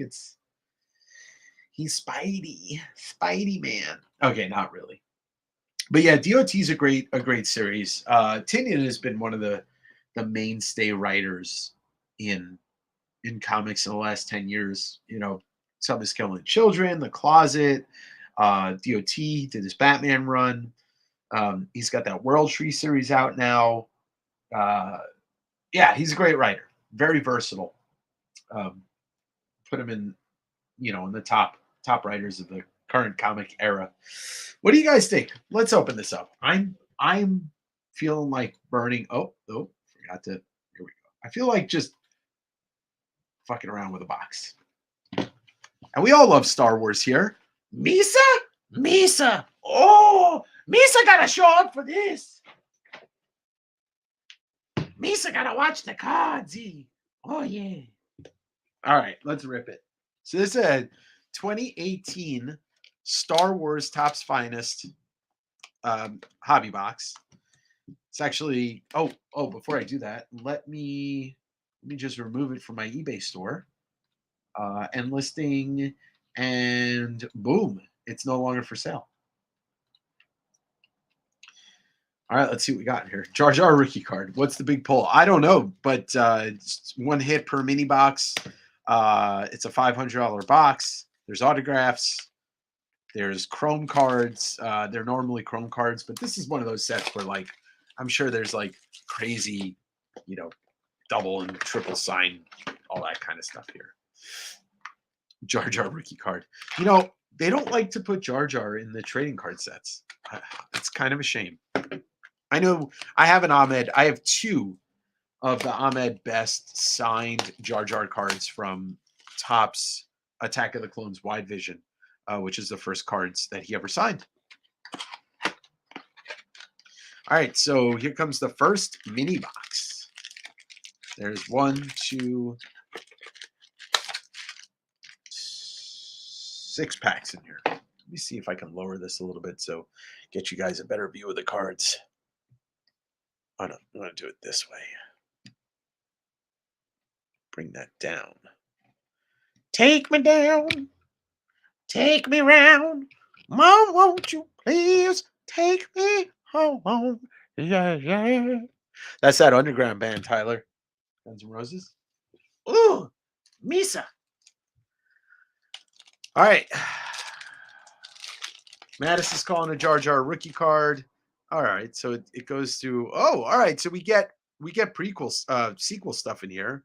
Maybe there's an Adam Driver or an Oscar Isaac signed card here. Poe, Shock Trooper, Zam Wessel or Weasel Wessel was in Attack of the Clones, and Tusken Raider. I can't do it. And then Mimbin Stormtrooper from Solo. That's a chrome refractor. So let's see what the box says here. Refractors 1 and 3. That's a base parallel, but it goes up to super refractor, and there's tons of autographs. Yeah, there's a lot of stuff in here, I'm sure. Huge stack of Conan mags for $30 today. Nice. That's the Savage Sword of Conan. There's some great art in there. Lots of Buscema, lots of Barry Windsor Smith, lots of who else? There's Roy Thomas writing all that stuff. Oh, it's General Riken. Oh wow, we're getting everybody. We got a little Ezra Bridger, the big Brad himself. Oh, Sicadro Vizago. Yeah, Vizago's from Rebels. All right, so what did we get here? We got a numbered Adam Driver out of 150. Is it signed? Nope, but it's still Kylo Ren. He was so good as Kylo Ren. Oh, and we got another refractor. This is just a BB4. But that's not numbered. But this one is. Let me get some sleeves just in case. Let me get some sleeves. Hold on. Oh,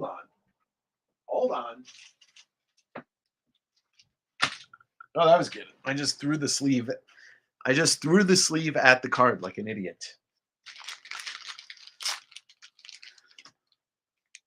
That's how you sleeve a card. You throw the sleeves at the cards. Oh, Misa gonna hold it. Oh, this is a thick boy. It feels thick. It feels rigid.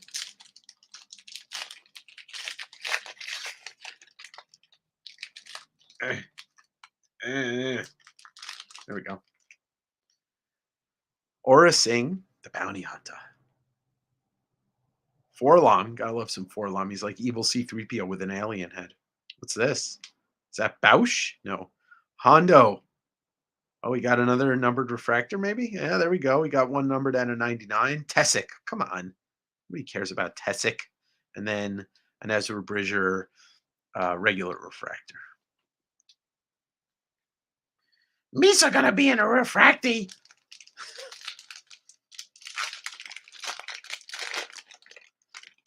So it's like interesting. There's something from every movie. TIE fighter pilot. Sassy Teen. I never knew that guy's name. What do we got here? Oh God, it's Nuke Gunray. Is it Regal? Oh, Baze Malbus. I never knew his name either. And Val. Good old Val. I love Rogue One. Everybody loves Rogue One. Sound off. Okay. All right. For those of you that have an opinion, sound off with your top 3 Star Wars movies. Or you could just sound off with your top 3 Star Wars things, whether it's 1 movie, 2 shows, 2 movies, 1 show, etc. I want to hear what everybody thinks. Ooh, Lando. Everybody loves Lando. Django. Django Fett Unchained, baby. Sebulba Poodoo. Oh, I have hopes. If there's Sebulba, there has to be a Jar Jar in this set.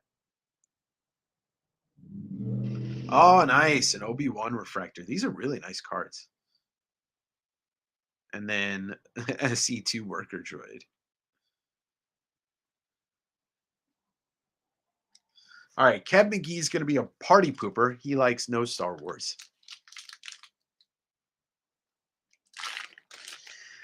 I just want to hear people that like Star Wars. If you don't like Star Wars, that's on you. Dengar, the Grand Inquisitor. Oh, that's dope. Oh, TD. All right, well, is this gonna, oh, wow, it's a shitty character. Oh, no. Oh, shit. C3PO Anthony Daniels signed 5 out of 10. Damn. Hell yeah. All right, so we got the original trilogy, then Rebels and Mando. That's Daryl, and then Lamar. Star Wars Empire are tied at first, Jedi, and then Rogue One. Clone Wars, Mando, and Rogue One. Yeah, that makes sense, Menace. Yeah, it's different from generation to generation. I get that. I was 5 when the Clone Wars is coming out. That's really funny. Mando's great. Mando's fantastic. Oh, look at Grievous. That's cool. I'm gonna be the one who's the controversial one in this group, but I'll wait until everybody else gets their say in. OG trilogy is best, but Rogue One is so underappreciated. Oh, Rogue One's fantastic. I mean, it also depends on when you grew up. Everything's going to be different because it's like it is so linked to your, like most people, it's linked to your childhood. I have a good friend. One of my closest friend has never seen Star Wars. I don't know how we're friends, but it's a fact. And Scott, if you're watching, I'm watching you. All right, second mini box. So it's the same amount of packs as the first mini box.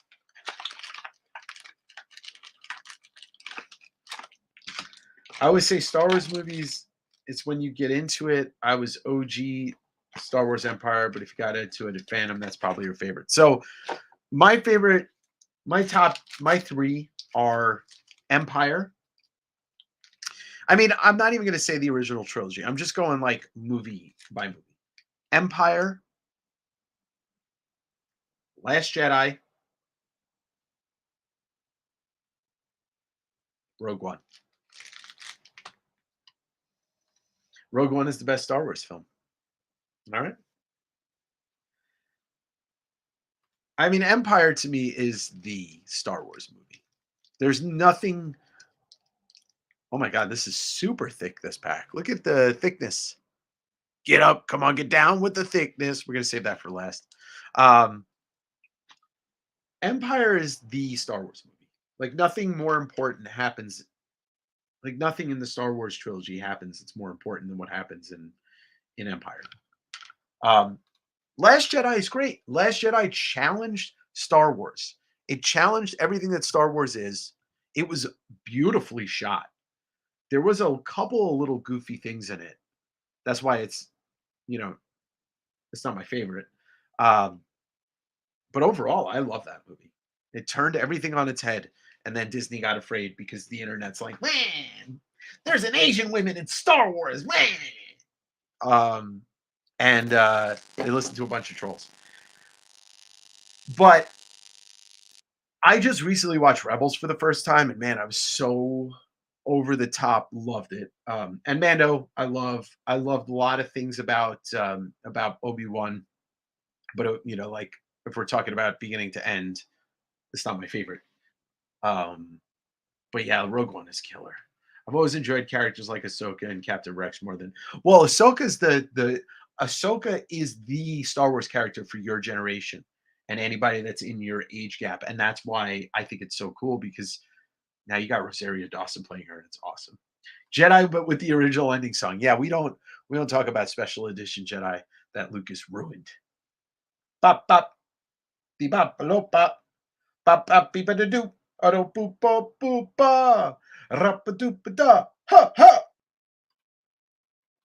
And the Rise backtrack stuff that was great, like Ray being a nobody. Yep, yep. They tried, but then Disney caved to the idiots.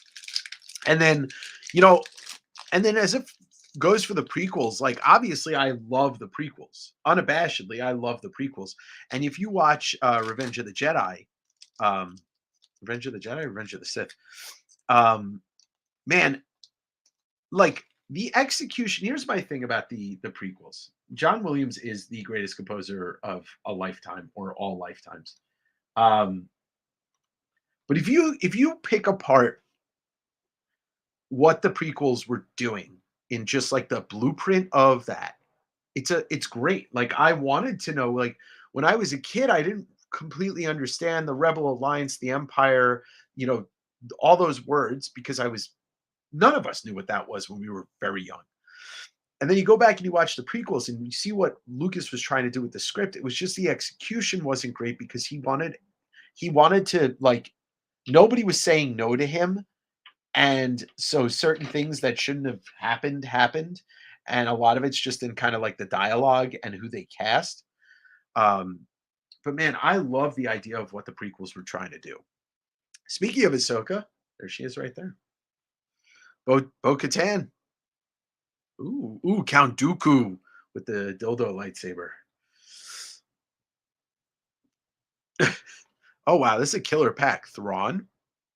And then we get it's yeah, this is my least favorite Star Wars movie, Solo. I thought it was so unnecessary. I did not think that it represented anything about Han Solo. There were some cool moments, but to me it was a waste of a movie. My favorite part of Solo was the end where they showed Darth Maul. That was it. I hated Ahsoka at first, kept from watching Clone Wars, then showed up in Rebels, and I went back and watched it. I started watching Clone Wars. I have to do it because I really was enjoying what I was watching. But I watched Rebels without watching Clone Wars. And then, yeah, you are the 2%. The 2%. That the prequels were a rough watch. I mean, they're kids' movies. And they came out at a time where everybody that was a kid that saw Star Wars was now either a late teenager or early 20s. They're not the best movies, but they give a backstory that we needed. Sure, they basically wiped midi-chlorians out of there, which is fine. They're not part of canon. But Darth Maul, Qui-Gon, the Emperor's rise to power, all those things I love. I love how it starts with Darth Maul in the Phantom Menace and ends with Darth Maul in the Clone Wars. Yeah, there you go. He's also in Rebels too. It's Kai Mundi. Look, the prequels aren't perfect, but I could still enjoy them because there's enough in there that's enjoyable. Plus, Misa. Misa no exist if not for prequel. Appreciate the prequels more. Yeah, I think there's that, and there's yeah, Ewan McGregor carried the prequels. Plus, we appreciate the prequels more because they like as bad as Rise of Skywalker was, it would have been even worse if the Emperor doesn't have the conversation with Anakin about Darth Plagueis, because that's the only thing that sets up the necromancy part of the Emperor coming back to life. Not that I'm saying that Rise of Skywalker was good. I definitely just watched Rise of Skywalker the other day for the first time in like 2 years. And I was like, oh, I have a little more appreciation for this, what they were trying to do with this movie, but that's another story. Oh, Lando, numbered out of 150, and it's number 85. I also choose not to hate on everything. I choose to find something about when it comes to Star Wars. I choose and I am able to find something to enjoy about everything Star Wars, except really for that Solo movie. I tried it twice. I just don't like it. Anakin Anakin slaughtering kids was tough as a kid. Well, yeah, I mean, but that's the other thing. Like showing how he turned to the dark side needed to work, and that's the only way to make it work. Somehow, Palpatine. But Tyler, if you watched Mando this season, they kind of like threw that in there. But the only I know. It's the line of dialogue that kills it. Um, but yeah, if you listen to the story that he tells Anakin about Darth Plagueis, that's the only way that it's going to work. Oh, speaking of, do it now, now, now, now. There's that's Billy Lord, right? That's Carrie Fisher's daughter. Oh, IG-88. Oh, speaking of Carrie Fisher, that's a Leia numbered out of 50 and Chancellor Valorum, played by Terrence Stamp.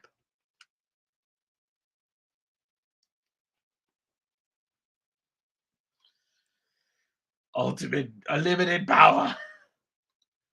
Yeah, there you go. Give anything a chance before you judge. Even no, I'm not even gonna say it. I was gonna say crack cocaine. Uh all right, here we go.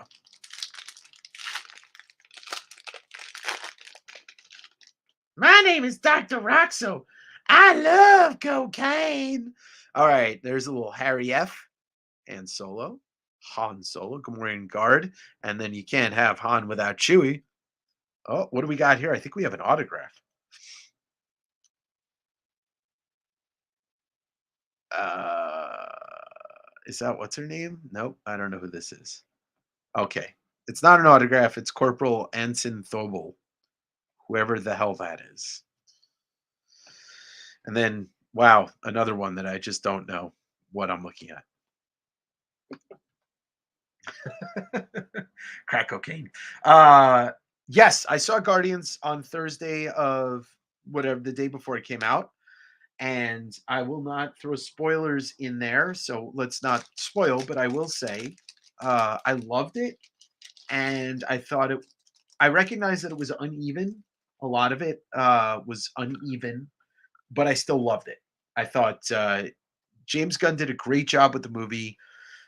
Everybody was great in it, including the dude that plays High Evolutionary. I love that it was a rocket movie.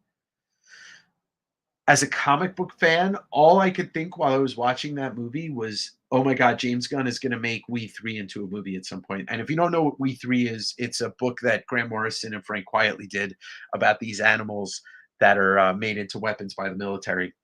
But like I said, it was uneven. Some of the stuff didn't make sense in it, like emotionally and narratively, but I think that's due to interference by Disney. Overall, still give it 4 out of 5 stars. Nebula was great. Yeah, Nebula was fantastic. Yeah, I really enjoyed the hell out of it. It was fun and it was emotional. Okay, so, but do you know why they did that to Warlock, Daryl? And I'm try not to spoil anything. I'll just say they mentioned why he's like that in the movie. And if you're not paying attention, you might miss it because I actually told my friend that I saw it with. I kind of brought it to his attention. And then I told one of my friends today and I brought it to his attention. They say it, but if you're not paying attention to the line of dialogue where they talk about how he was born early, that's why he was like that. All right, we got Barris Offee. It's a trap. Captain Panaka. Love Captain Panaka. Ooh, we got a Jimmy Smits card, Bail Organa. It didn't feel like they shoehorned him in. It just felt like they had to bring him in one way or another. And if I think their plans for Warlock are a lot greater, then this is kind of like his origin. And it worked for me. I thought it was good. And it was comedic relief too. Jimmy Smits, Bail Organa, and then Gonk. Gonk. Oh, it's the Gonk droid. I love the Gonk droid. Oh, God. Yeah, I heard, but I can't think of the time well, it's definitely not him in the comics, but Jim Starlin was writing him. So I my experience with Warlock obviously is his rebirth in Infinity Gauntlet, where he's very stoic, very powerful. Um, But I think tonally, and here's the thing, well, he's gone for now, but you know, you know. All right, last pack magic. This is a thick boy, so there's obviously going to be something in here. Uh, what it is, I don't know, but we'll find out. It's that thick card. Ooh, Yoda. You see Yoda. Oh my God. Oh, please let this be signed. It's just some lightsaber thing. It's out of 50. It's a cool lightsaber metal thing of Kylo. I was really hoping it was signed by Adam Driver. And then we get the Aura Singh refractor. This thing is so thick and so heavy. Look at this thing. It's in really nice condition, though. I think I have a sleeve for this, but I don't. It's a lightsaber hilt medallion, numbered out of 50 of Kylo. All right. Well, there is that. I mean, I don't think it's money. It's just you got to write them back in. But look, they're either going to have to recast. Most likely, you're going to recast Jonathan Majors as Kang, or I don't know. Like they could easily bring Thanos. What if Thanos in another universe and part of the multiverse is a Kang variant? They're both purple. But they did justice with Thanos. I mean, well, kind of. My opinion on that is different. I don't like, and I still don't like that in Endgame, uh, they cut Thanos' head off. I know he's the one version of him, but he's a little too powerful. But whatever, it's a movie. It's not the same thing. It's the difference between one medium that's been telling stories for 70 years versus the other medium that has to tell the story over the course of 2 to 3 hours. So liberties have to be taken and things have to be changed. It's just how movie adaptations work. The reason why some of the most heralded movie adaptations are so fucking long is because they don't want to change anything, or they want to at least put all the good things in. Hence, Lord of the Rings, the original trilogy, are the 3 greatest movies ever made. Don't at me.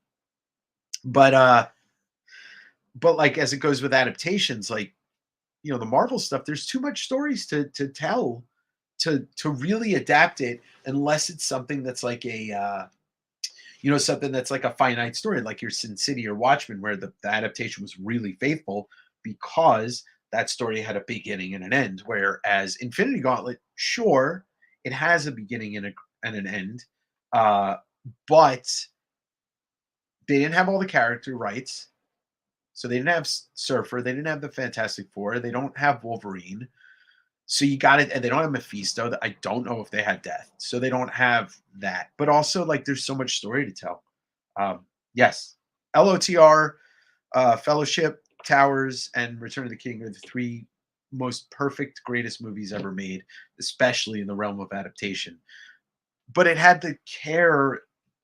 It had Peter Jackson, like, and Philippa Boyens, and like they wanted to make it right, and they put their blood, sweat, and tears, and they put their money where their mouth was, and they made the 3 greatest movies. And the extended editions are the best versions. It's the longest version of that story, but it tells the best story. But with Marvel and DC, it's just hard to tell these stories because, like, we're used to reading. We have the benefit on the side of the viewer and the reader, right? We have the benefit to know the backstories of all the characters when we go in, you know? So you got to always remember, it's like, try and I know it's saying a lot, but try and separate yourself from the comics somewhat when you go into these movies. they're a little bit easier to enjoy that way. Unless you're going to see something like I said, like 300 or Watchmen or Sin City or Scott Pilgrim. Like these are stories that get told from beginning to end in those books, and that's it. Um, the Hobbit trilogy, no. The first one's good. Half of Desolation of Smog is good, and then the Battle of the Five Armies. I clocked out of that movie mentally about an hour in, and I don't remember a thing about that movie. I Yeah, it's just not. The Hobbit's a great book. I think The Hobbit's a better book than the original trilogy. But Man of Steel, I liked. I don't have the I don't have the attachment to the Christopher Reeve movies. Christopher Reeves movies. I saw them when I was a kid. I enjoyed them, but I don't have the attachment to them that people that are a little bit older than me do. Like I'm 43. I feel like if you're 50, your attachment, if your attachment to the Christopher Reeves movies is probably a lot stronger. So the Man of Steel movie for me, I thought it was great. I don't give a shit that I do not care that Superman snaps Zod's neck. Doesn't bother me. I thought it was the only way to do it. I get the sensitivity to the mass destruction of Metropolis, um, but a movie of that scope has to have some gravity to it. So Henry Cavill as Superman, chef's kiss. He's perfect. Um, the music that they used, the score, I guess it was Zimmer's score, so good, and then like a nice little nod. There's some nods to the John Williams score. I really dug Man of Steel. Um, you enjoyed them the second watch. I've watched the first Hobbit movie a bunch of times. I liked it, but maybe I'll try and give the trilogy another shot as a whole. What if I had no lips? Over the last 6 months, I read The Hobbit and all its here and watched the animated and extended edition. That's a lot of fun. I've tried. I can't. It's hard for me to read the original trilogy, but I can read The Hobbit. I've read The Hobbit a number of times. I love that book. Such a great book to read. Probably your favorite DC movie after What's Up, Andrew? Um, yeah, I mean, okay. Batman's tough for me because Nolan's trilogy is so fucking good, but Burton's Batman is so fucking good, and the new Batman movie might be better than them all. Here's okay. Hear me out before you say no, Dave. No. Um, we got something in the new Batman movie, and I'm talking about Matt Reeves and the our Pat the Bat. We got something in that Batman movie that we have never gotten in a Batman movie before, and it happened in the first 15 minutes. Batman narrating his own story. It is the most Batman thing that they've ever put in a Batman movie. Because when you read any Batman book, you're reading his thoughts on what's going on. He is like when you talk about a comic book that works perfectly with thought bubbles and the thought boxes. It's Batman because we want to hear him trying to figure out the case as it's going along. Like imagine reading Long Halloween and not having that. So when you get the first 15 minutes of oh god, it's just I could watch the first 15 of that minutes of that movie over and over and over. And you hear Pattinson kind of talking about his first days of Batman and like his first year as Batman. It's like, holy shit, Batman's talking about Batman. And like I love Keaton and I love Bale as Batman, but they don't narrate it. Anyway, that's sorry, go off on a tangent. I love the Man of Steel. All right, so Lamar said he's 48 and Cavill is better than Reeves as Superman. Not going to disagree. Man of Steel was awesome and a positive male with a great father. Never see that. Yeah, I mean the relationship. Yeah, the relationship with father and son, like that was really special. Yeah, it is. I really enjoyed that movie. Zimmer's up there. Zimmer's up there. Nolan's trilogy is better than, but it's two different things. It's two different schools of Batman. You get with Burton's Batman, you got what worked for Batman at that time, and it was like the kind of like the adult kind of grown up version of the weirdness that was the Adam West and Burt Ward Batman. Whereas like Schumacher's was like trying to do Adam West and the Adam West Batman too much. I liked Batman Forever more so because of Jim Carrey and Tommy Lee Jones. But then Nolan's Batman comes along, and this is a realistic Batman that doesn't rely on the campiness. They're they live to me in two different places in my brain. Emo Batman. I anyway. Uh and the Batman is the best Batman movie period. I mean, I want to see where they go with the trilogy, because if they go where they went to Hush to Court of Owls, that's what I'm hoping. Yeah, the narration struck me like right when right when I started watching. I was like, damn, he's doing the narration. Dark Knight's a great fucking movie. I mean, I hear there are some valid complaints about it where it's like, like they shoehorn Two Face in where they didn't need to, just to kind of make it end the way it ended. But I just wish they didn't kill him, but I knew it was a necessary evil. I have different opinions on Dark Knight Rises. I love Dark Knight Rises and I love Bane. I think Bane's the most vicious villain that they've had. Even though Ledger's performance was legendary, but I still think Bane was a more vicious villain. Well, it's not for you, Dark Batman. Although it felt like it was a real detective. Yeah, that's the thing, like, right? He's supposed to be a detective, and like it's not really, I mean, like part of Keaton's Batman touched on that. Nolan's Batman really didn't feel like a detective. He felt more like Bruce Wayne being Batman, that's the thing about Batman though. You could tell him so many different ways. He's such a versatile character in the way that you tell his story that it works a lot of different times. Man of Steel. See, the spirit of Superman to me though is like so post World War II, post Great Depression. Like that doesn't connect with me. I felt like that Man of Steel was more, yeah, it was more down to what like it feels like to be a human these days, or feel like alienated from humanity.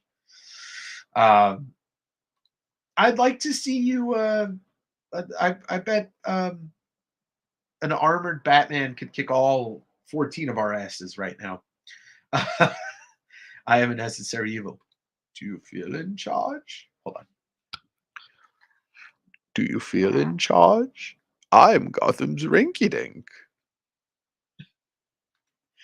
But didn't Bale live at the end of Dark Knight? Didn't Bale live at the end? No, no, not Christian Bale. I'm talking about Aaron Sorkin, who played Two Face. Oh, at the end of Dark Knight Rises, yeah, he's still alive, or is he? Or is he?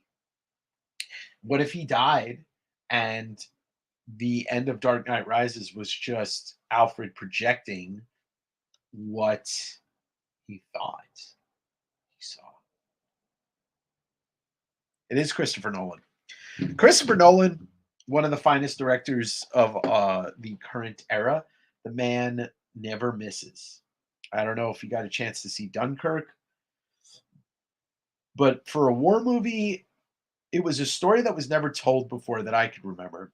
It was told such an interesting way because it's told parallel three stories at three different times in the same timeline. Truth, Justice, and the American Way is a tricky byline to grow out of. Yeah, Truth, Justice, and the American Way means something totally different these days. It means you can't watch the news. If you're, I'm not going to get political, but yeah, the American Way is a lot different. Oh, you forgot Mask of the Phantasm. Oh, yeah. So then you can talk about, right, then you can talk about how Batman Animated is its own fucking legendary thing with technically the best Batman and Joker, period. Kevin Conroy and Mark Hamill. Holy shit. Mask of the Phantasm is a perfect movie. I watched it again maybe like 6 months ago. I was like, I forgot how good this movie is. I saw the most recent trailer for Oppenheimer, and it just looks, yeah, it's another one of those movies where like you know what it's about, you kind of know the end story of it, but what like the story how he tells it is going to be amazing. Inception, um, Interstellar, Memento, what's the one with Pacino and Robin Williams, the one set in Alaska, Some with an Eye. Uh, Somebody help me out here. Um, that movie was great. Um, Batman the Animated Series is your favorite version of Batman. See, like that, eh, it's so good. Insomnia. Thank you. Thank you.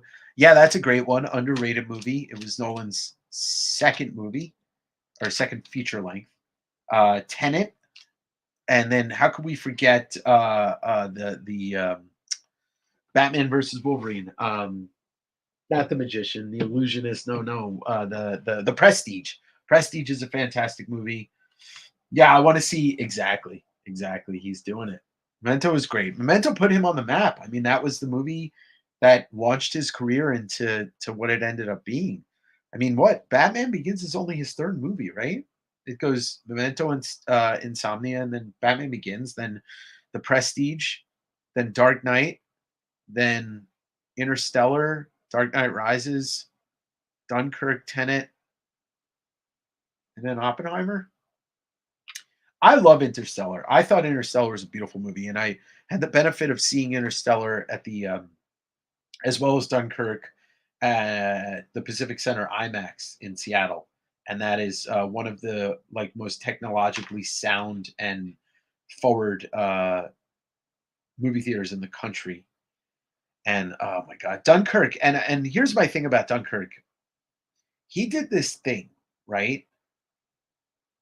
You don't actually see, and they didn't even refer to them as Nazis in the movie. I think they only referred to them as the enemy and maybe Jerry's. You don't see any Nazis in that movie until the final shot of the movie. It's the craziest thing. He pulled like he pulled he pulled the Jaws thing like intentionally, where like Jaws was an accident because the shark wasn't working. The shark is only on screen for all of like 8.5 minutes or 13 minutes, but he did this thing purposefully that you don't see any of the Nazi soldiers the entire movie, so that the threat is there, but you never see it. You see the gunshots, you see the planes, the U-boats, all that stuff. You see the torpedoes. It's this brilliant thing that did something. It like does something to your brain in that movie where it makes it more terrifying. um yeah, IMAX. Yeah, the Science Center IMAX does 70 millimeter, and then Cinerama, which is just one of the greatest movie theaters that closed in Seattle, used to show everything in 70 millimeter. That they had. Well, Interstellar is an uncomfortable movie, depending on the like your family dynamic. I mean, it's a really strongly emotional movie that a lot of people just they said it was cheesy. I didn't see it as cheesy. Yeah, Oppenheimer is filmed in 70 millimeter. I can't wait to see it. It looks insane. Yeah, the sound and engineering on Dunkirk, even the sound engineering on the Batman movies is pretty intense.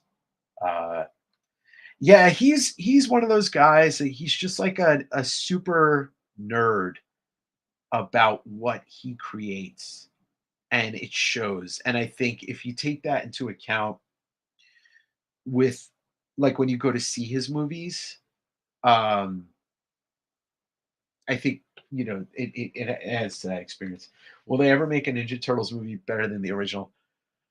I I don't know. I have to rewatch the original. I'm a, it was so good, and it was like perfect for us that grew up loving the Turtles. I'm really excited for the new Turtles movie because it's completely like the animation is inspired, or at least it looks to me like it's inspired by Into the Spider Verse. I like that they're actually teenagers. The voice cast is amazing, but they're throwing in all these little nuggets. Um, they're throwing in all these little nuggets that I really like seeing. Like if you look at the trailer, they're standing on top of the hotel, and it's called the Laird. And then there's clearly an homage to issue number it's issue number 3 or 4 with the car chase. There's an homage to that in the movie. So uh you know, I think it's yeah, I think it's gonna be great. I think there's gonna be a lot of fun to be had in that. I mean, at heart, it's a kids movie.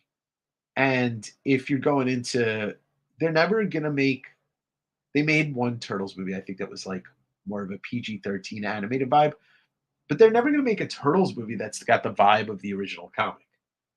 It's like way too violent, uh, because it's aimed for kids now. Yeah, yeah, I think so. I think so. I It's a Turtles movie. I hope he throws in a couple of weed jokes in there because those will go over so many people's heads. Like it wouldn't surprise me. Uh, Speaking of Seth Rogen, I was just watching an interview with him that he somebody brought to attention that Jonah Hill apparently I don't even care. I'm not even going to talk about it. No, I'll say Kanye West apparently said that watching Jonah Hill movies made him like Jews again. Can we please get this fucking guy off our planet? Can we put Kanye West in a rocket with the elongated muskrat and Jeff Bezos and just fucking launch him off the planet? Just right up. They go into space, enjoy yourselves. We'll be here enjoying ourselves, reading comics and watching movies and listening to music. But yeah, I'm looking forward to Turtles. And then there's the Fincher's got a movie coming out this year, and Fincher's one of my favorite directors of all time, probably top 3. And yeah, uh, Elongated Muskrat. I fucking hate that guy. Original film, regular or menthol. Oh man, who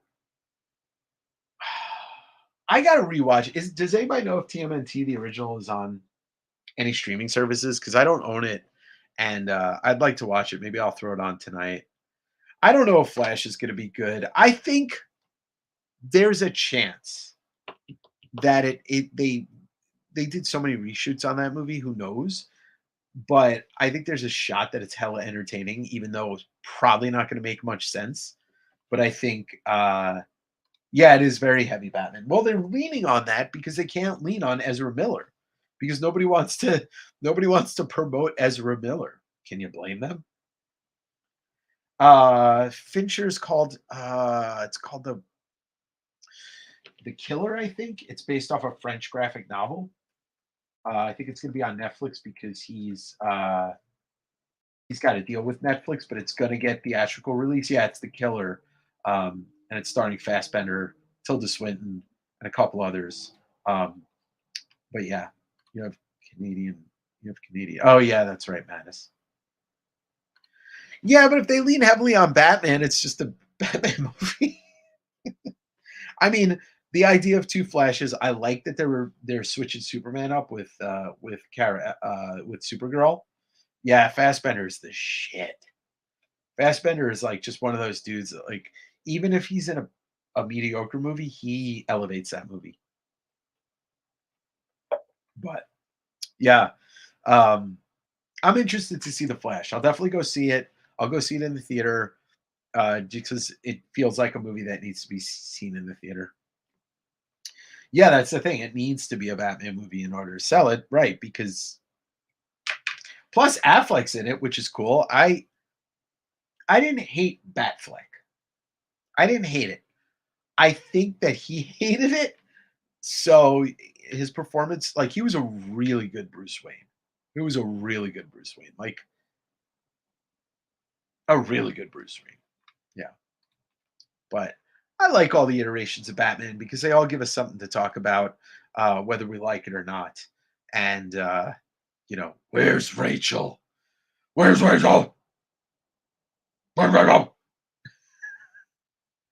So I was watching I think I was watching it on YouTube, and it was the screen tests of a bunch of the other Batmans who didn't make it at Batman as Batman. I can't even remember who the actors were, but like you listen to them talking, you're like, oh God, no. And you realize that like whether you liked Bale's voice or not, it turned out to be really like really iconic. Nope. Nope, Daryl. That is a hot take. That's a hot take of dog shit. You're the most overrated character in comics. Deadpool's fun. I can't say I've read too many Deadpool comics. Um, I like Deadpool as a character, but I like Ryan Reynolds as Deadpool, to be honest. Like Deadpool is one of those characters that I really don't care about too much in the comics, but I absolutely love Ryan Reynolds as Deadpool. You're talking to somebody that has a giant Batman tattoo on his leg because he's loved Batman since he was a kid. See it? Where's Rachel?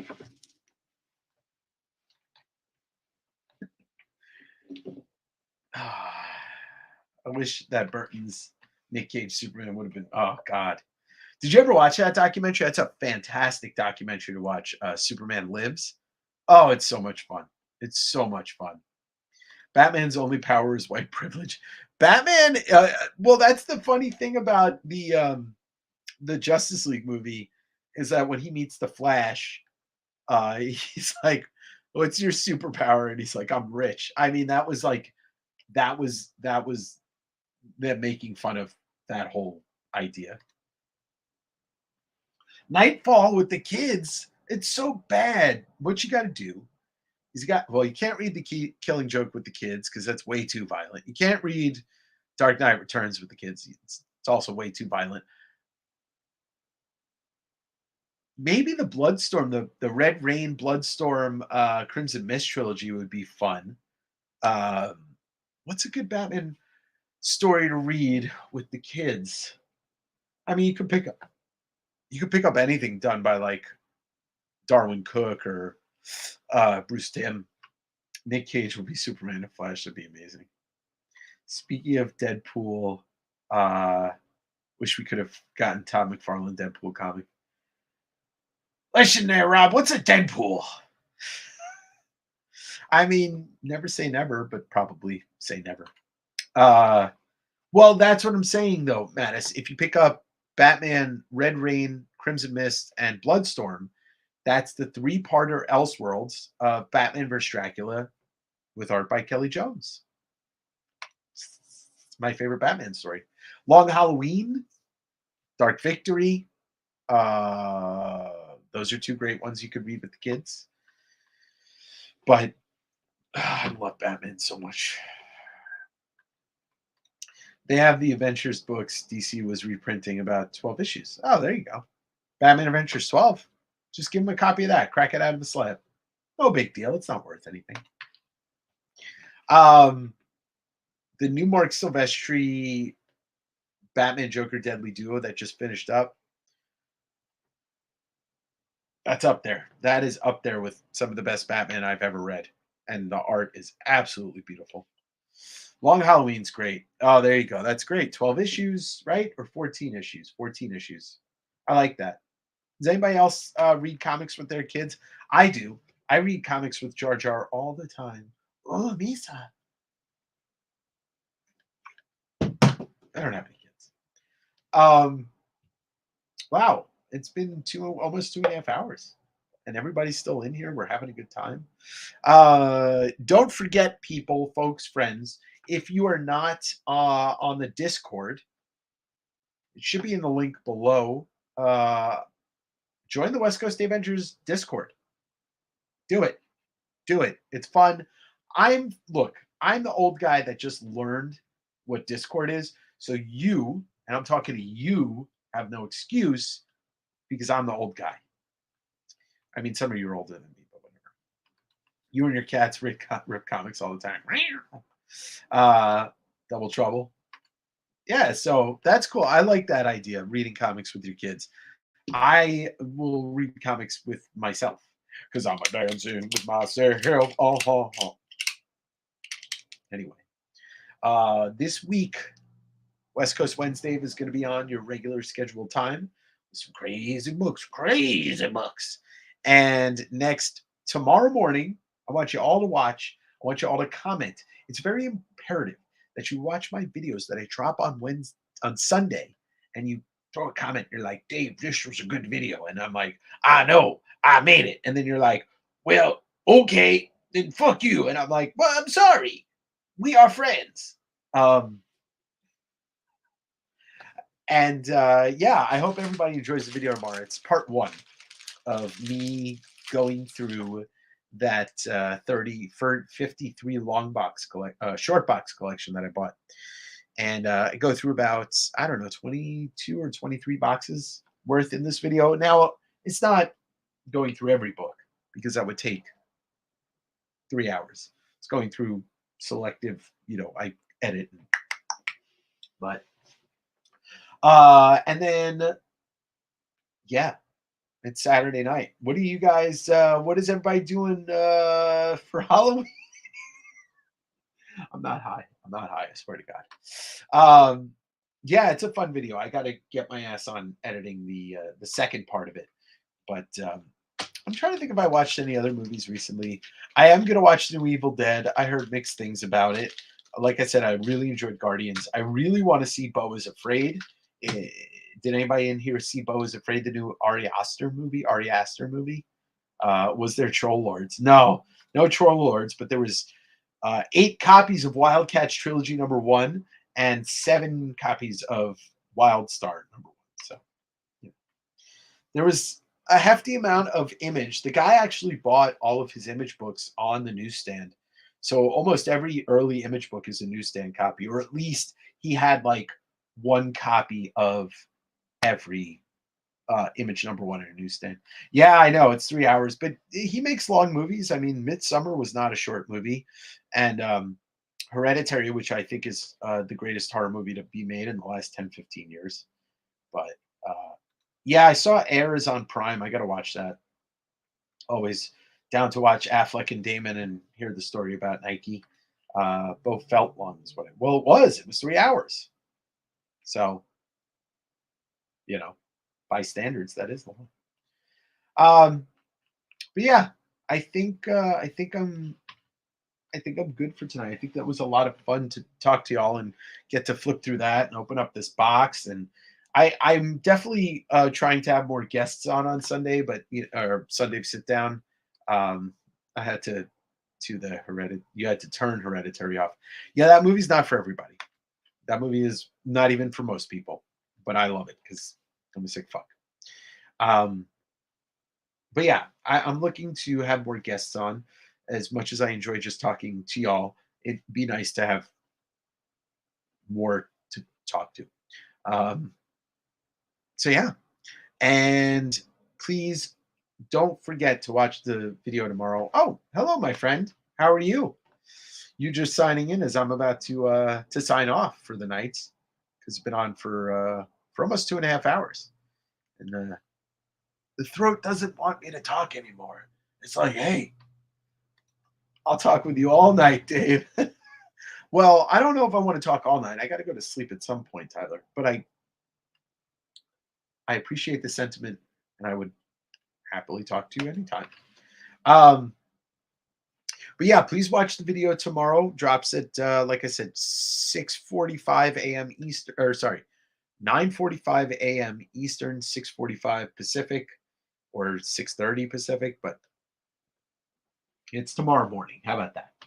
And be back on Wednesday, and then be back next Sunday, and then we've got 2 more weeks to go. So this is going to be the book club book that we're doing at the end of the month, Infinity Gauntlet. And with supplemental reading material, if you choose, is Thanos Quest. And if for some reason you haven't seen, Infinity War and Endgame, then it's time to watch it because we're going to talk about the differences between the MCU and what they only took. Actually, we're going to talk about just a couple of similarities and stuff. Good to hear. That's great. You have an awesome night and a great rest of your weekend, Kev. Good. It's good. You're trying, but I have the one button over here that says end broadcast. Aha. Oh shit. Stop Sunday sit down. Well, Mattis, there ain't no better time than the present. So Infinity Gauntlet's going to be the book club of the month, and we'll have some guests on. We'll have some good conversation. My favorite Marvel story of all time. Don't forget to hit the like button on the way out. I will play the theme song. Yes, and I will say good night. Good night. I am Job. Bye bye.